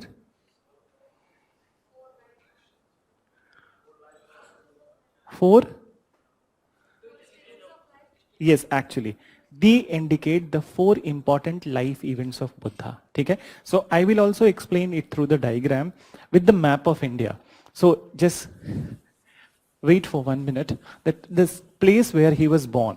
So I'll go one by one that where, and so just this much only. Now there are 4 events which I'm writing. So 4 events, listen, first ek bar sun lo, that the first most important life event of Buddha was the birth. Then second was the Nirvana. Then third was the Dharma Chakra Parivartan, first ceremony. And fourth is the death. Then so now come to the birth of the Buddha. Birth of the Buddha was there at this place. Then just 1 minute. Birth of the Buddha was there at this place, and this is known as the Lumbini. Then Lumbini, then Nirvana happened when he is moving to the Bodh Gaya. So this place is the Nirvana, and the place is Bodh Gaya. Bodh Gaya. And from here, Sarnath. Sarnath, and Sarnath is the Dharma Chakra Parivartan. And then now he'll move to the, this is Kushinagar. So Kushinagar, and here Mahaparinirvana, MPN, birth. Then Nirvana and Bodh Gaya, Dharma Chakra Parivartan. Now assign directions to these. Are assigned directions to these places. So which direction you will give to the Lumbini? East. Very good. And Bodh Gaya? South. Yes, he is moving to the south. Then Sarnath, west. And Kushinagar, north. Same way, the East Torana. East Torana, this is the East Torana, and it will indicate birth of Buddha. Then this is South Torana, okay, and this will indicate Nirvana. Then this is the West. So West Torana will indicate Dharma Chakra Parivartan. Then the North is the death, Mahaparinirvana. Mahaparinirvana. So now you can write these meaning that 4 Toranas. So one by one we need to write that 4 Toranas. So East, you can write that East Toran, birth. Then South Toran, Nirvana. West Toran, Dharma Chakra Parivartan. Dharma Chakra Parivartan. And then the last one, North Torana, that is the Mahaparinirvana.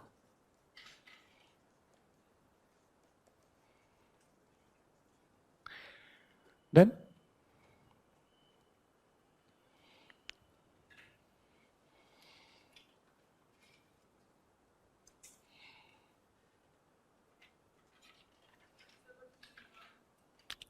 what is? Yes, we'll come to that. Okay, we'll come to that. In Buddhism itself, we'll be talking about the Nirvana and what is that Mahaparinirvana also. Here you just mention it for the sake of that writing, but very elaborately we'll be discussing that what is Nirvana, what does it mean, and how it is different from the other concepts of the salvation.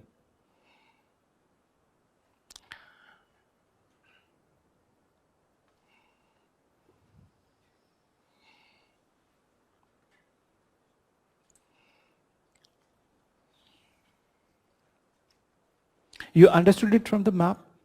Then, so this way you need to kind of that, see, this is the method that how you'll be remembering the facts which are kind of, which may seem difficult to you. Okay? But this is a methodical thing that if you go by the same kind of steps, so you will never forget this kind of facts. So now, then 1 second में तो नहीं पूरा होगा. Ask for 1 minute.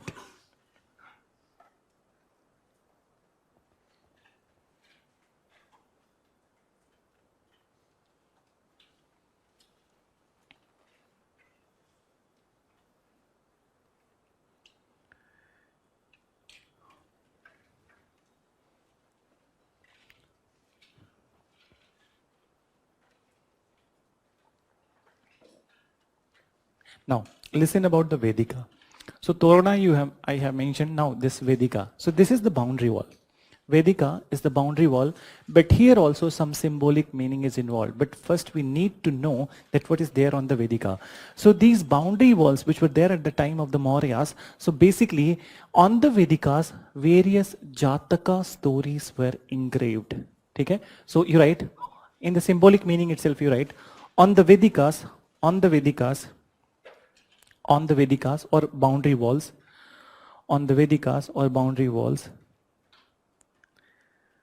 various Jataka stories or Jatak Katha, or Jatak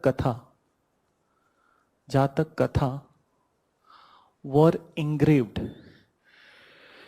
Various Jataka story or Jatak Katha were engraved. So there are 2 questions which you have asked to me. One is that Nirvana and another is that would be the what is Jataka story. Okay? So first I'll address Nirvana. Nirvana is a type of salvation. Okay? I'm saying type of salvation. Elaborate discussion I'll do in the Buddhism. Done? So which kind of salvation? So Mukti ek tarah se. And then what is this Jataka story?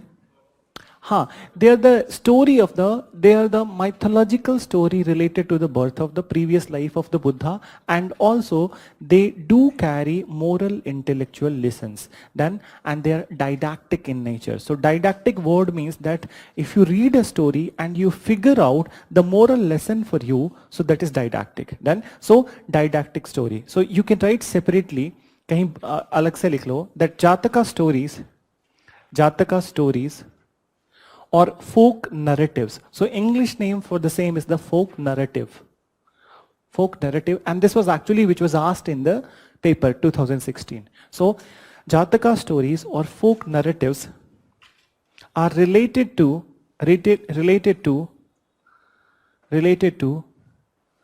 the story of previous life of Buddha. Previous life of Buddha. Then further you mention that they are mythological in nature. So can you tell me that when I mention mythological, what does it mean? Means that there is no real evidence of the story. Okay? So they are mythological in nature. Then further you write, but at the same point of time, they are didactic. So, but at the same point of time, they are didactic. So you write this one, and in brackets you write moral intellectual lessons. Moral intellectual lessons. Didactic and moral intellectual lessons. Moral intellectual lessons. And so this is about the Jataka story. So this much meaning is involved over there, and this is how the stupa is there. Done? So now we are done with the stupa. The question which was there in the 2016 that was related to the stupa, the very first question of the 2016 mains paper, stupa, that symbolic meaning involved in the stupa and the folk narratives. So this was there. So you needed to write these all. Done? And so now we are done with the stupa. I don't think that anything extra is needed to be written because already you have written. Done? अब इसको बस ये काम करना है कि जब whenever you will be writing the answer, your own language must be there. You got that? Not the language of the class. So that would be there. So now come to the last two topics of the Mauryas. So first you write the sculpture. First you write sculpture. Mauryan sculptures. There is a one meaning. Listen, I forgot that. Overall, stupa is considered as the body of Buddha. Okay? एक minute सुन लेना. That what is there? Overall, this stupa is considered as the body of the Buddha. So how it is there? That and this much part. So this medhi is considered as leg of Buddha. लिख लो, इसको भी लिख लो. That medhi is considered as leg of Buddha. Then this anda part is that middle body of Buddha. Anda part is middle body of Buddha.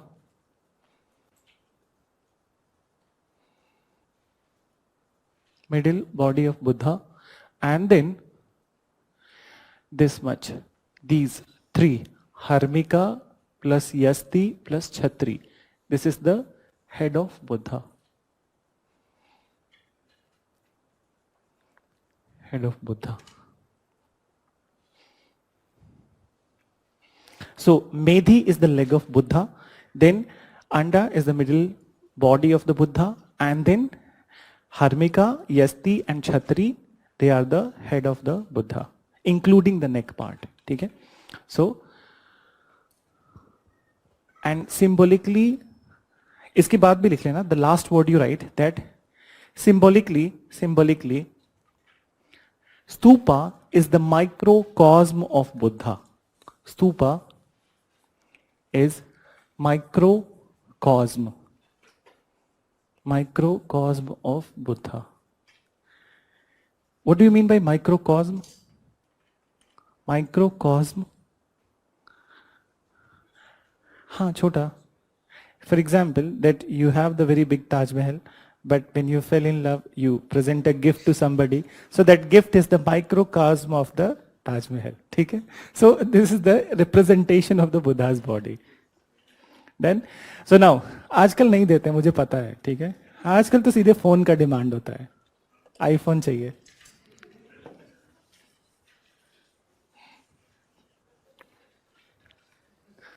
नहीं, मैंने नहीं दिया है.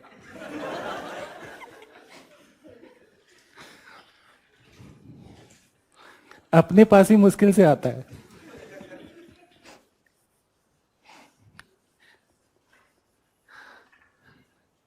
Then, so now we'll move to the Mauryan sculpture.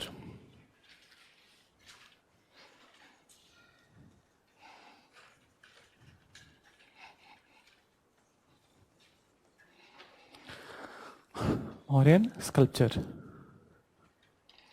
So now here also again I want to ask you, maybe तुम लोग को नहीं पता होगा, but फिर भी that whose sculpture was created at this point of time? किसका image? Who? No. No. No idea. See, I'll tell you that later on you'll relate. You have written that particular Asoka period and then the assembly. Okay? Did I mention in the Ajashatru, the Buddhist assembly, first assembly, Kalasok, second assembly, Asoka, third assembly, and then the Kanishk, fourth assembly. When was the Hinayan and Mahayan created? Fourth assembly. Okay?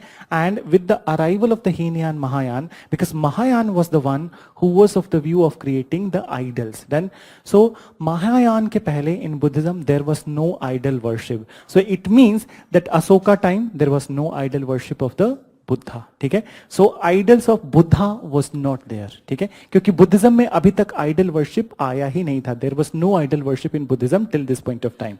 So no idol worship. But at this point of time, there were two figures who were worshipped all over India, irrespective of the religion. They were worshipped in the Buddhism also, Jainism also, Hinduism also, and even when I say pan-India phenomena, so they were also worshipped in the Tamil Nadu also, where the greatest epic of the Tamil Nadu, Silappatikaram, it also mentioned the worship of these two deities. So these two deities are the Yaksha and Yakshini.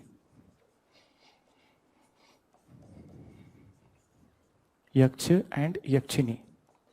So their sculptures were created all over India in the Mauryan period. So you write that Mauryan rulers created sculptures of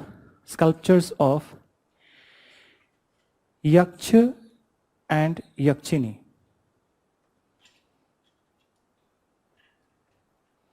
Yaksha and Yakshini created sculptures of Yaksha and Yakshini. So we need to write little bit about the Yaksha and Yakshini. Who were this? Okay? So these people, Yaksha and Yakshini, were considered as the object of the folk worship in the folk religion. Means that though it was localized, but there was a similarity that all over India that Yaksha and Yakshini were worshipped in the localized areas. So you write that Yaksha and Yakshini were object of the folk worship. Yaksha and Yakshini were the object of folk worship, FOLK, folk worship all over India. So one by one, I'll give you the example. So where they were worshipped. So you write that in Jainism,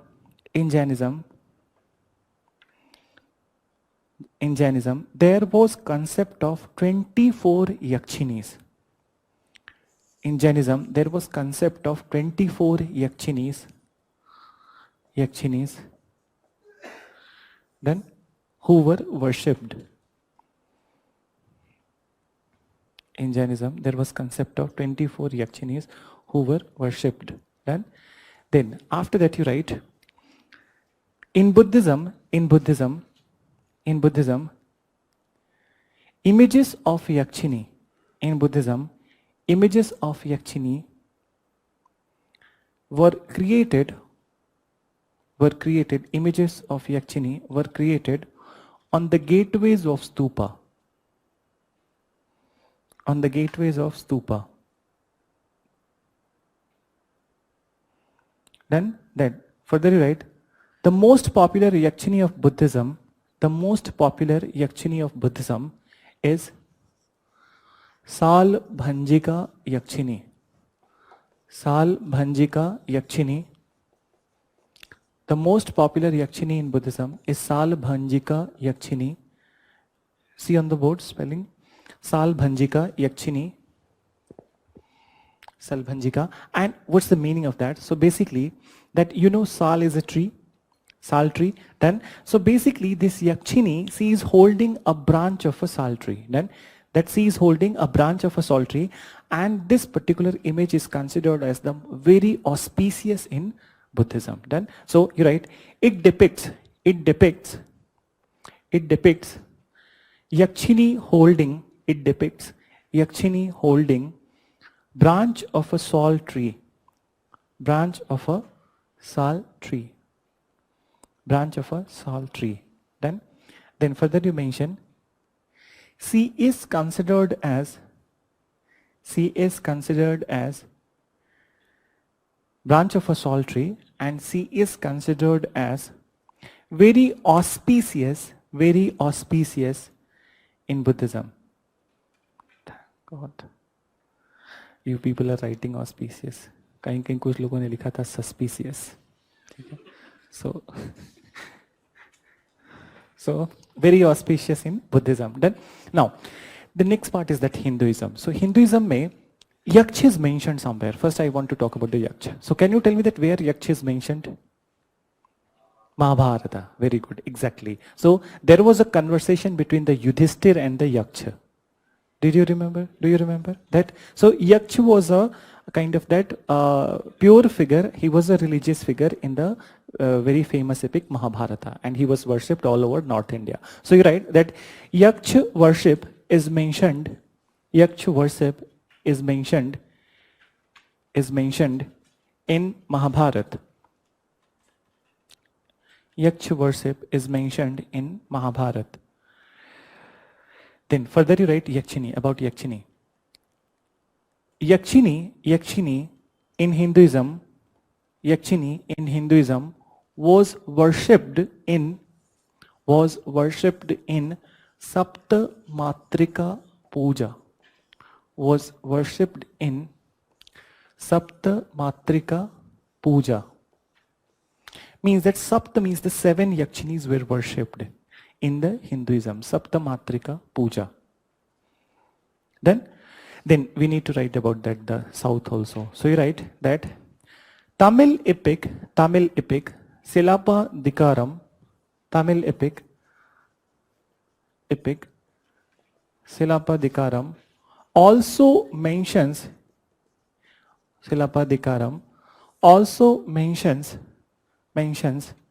worship of Yakshini in South India. Worship of Yakshini in South India. Worship of Yakshini in South India. Then, so now you got that whose image was created. So Yaksh and Yakshini's sculptures were created in the Maurya period. Then, so this is all about that, the sculptures of the Mauryan sculpture. Then, now the last topic is that the pottery of the Maurya period. Then, so Mauryan pottery. So you write Mauryan pottery.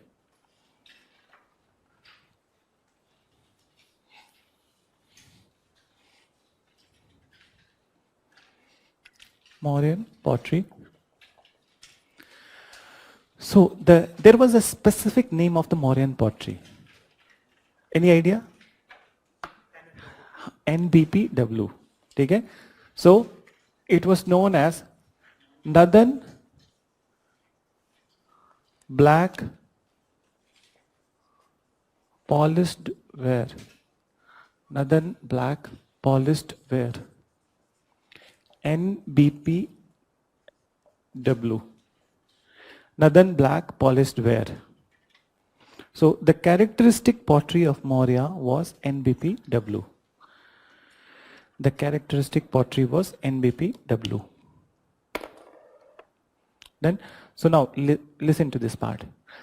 that this NBPW Mauryan pottery, it was considered as the climax of the pottery making. Then, so it was considered as the climax of the pottery making because it was black in color, that's a different thing, but it was highly polished. Done. So highly polished pottery of that period. So why this was highly polished? There were many reasons. Then, so I'll tell you that why it was highly polished. So the first reason is that if you want to polish something, okay, so that particular substance or artifact must be very smooth. Okay, the surface must be very smooth. So when you are creating a pottery, consider that when you are creating a pottery and you have a kind of normal kind of soil is there. So but obvious that there would be some coarse grains, okay, coarse grains, and Hindi में क्या बोलते हैं? Conquered. You know that? Conquered. So coarse grain or conquer would be there. So this coarse grain will actually obstruct the polishing. Okay? So for example, that here surface is not very smooth. It is rough. Then so coarse grains are there. So some coarse grain is there, and when I'm going to polish it, so there would be obstruction. Okay? So obstruction होगा, polishing नहीं हो पाएगा. So what they did, that first they filtered the soil. Okay? Filtered the soil or clay, you can write clay, filtered it through the sieve. Then sieve, and what was the resultant? That they got very fine particles of clay. So very fine particles of clay. So but obvious, when you have a very fine particle of the clay, there would be no coarse grain in the pottery. Then, and then one more method was that earlier pottery, you know that it was made on the wheel. Then, so this pottery was created on a very fast moving wheel. So when you are creating on a very fast moving wheel, so obviously the kind of that, it will be a very narrow kind of that wall would be there. It will not be irregular shape wall, or you can thick wall would not be there. Thick wall would not be there, and when narrow wall is there, so it will also help in the particularly polishing it. And finally it was colored with the black color and then polished. Then, so now you write that it was the climax of pottery making. It was the climax of pottery making. Then you write they used very fine particles of clay. They used very fine particles of clay,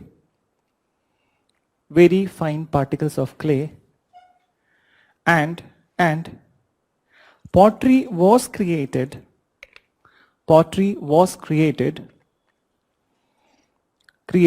on a fast moving wheel.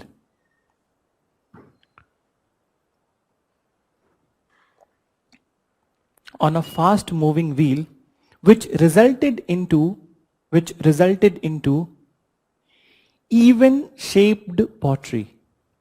Which resulted into even shaped pottery. Even shaped pottery means that smooth pottery. Even shaped pottery. Then you write which was colored in black.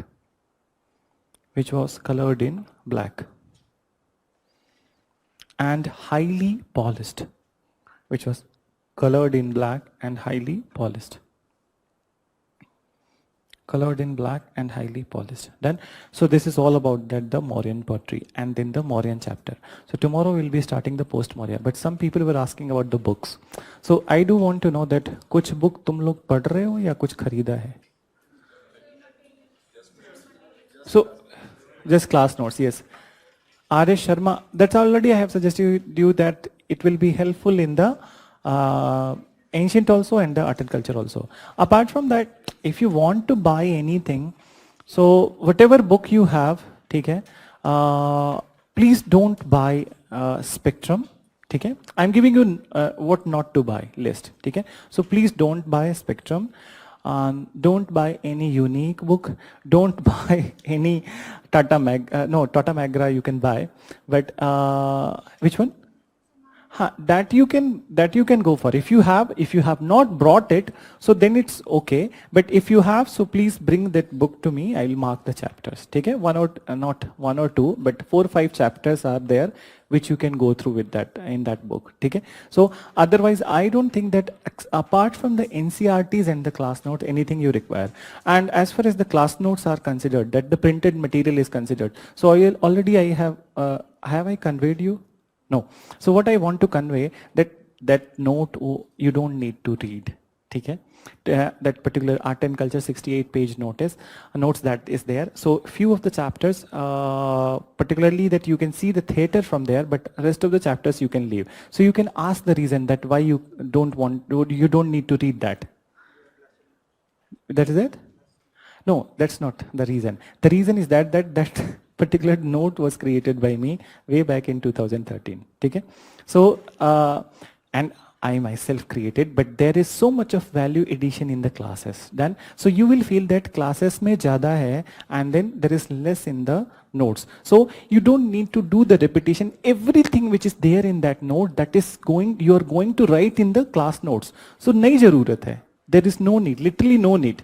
Only for the images you can refer to that notes, and then more value addition would be there in the classes. And why we did that, particularly why I did that I did not update it. What happened that when it moved in the market, so everybody was using that. So we decided that we will not do any value addition, but value addition would be there for the class students only, and that would be there in the class. So deliberately we are not updating that. Okay?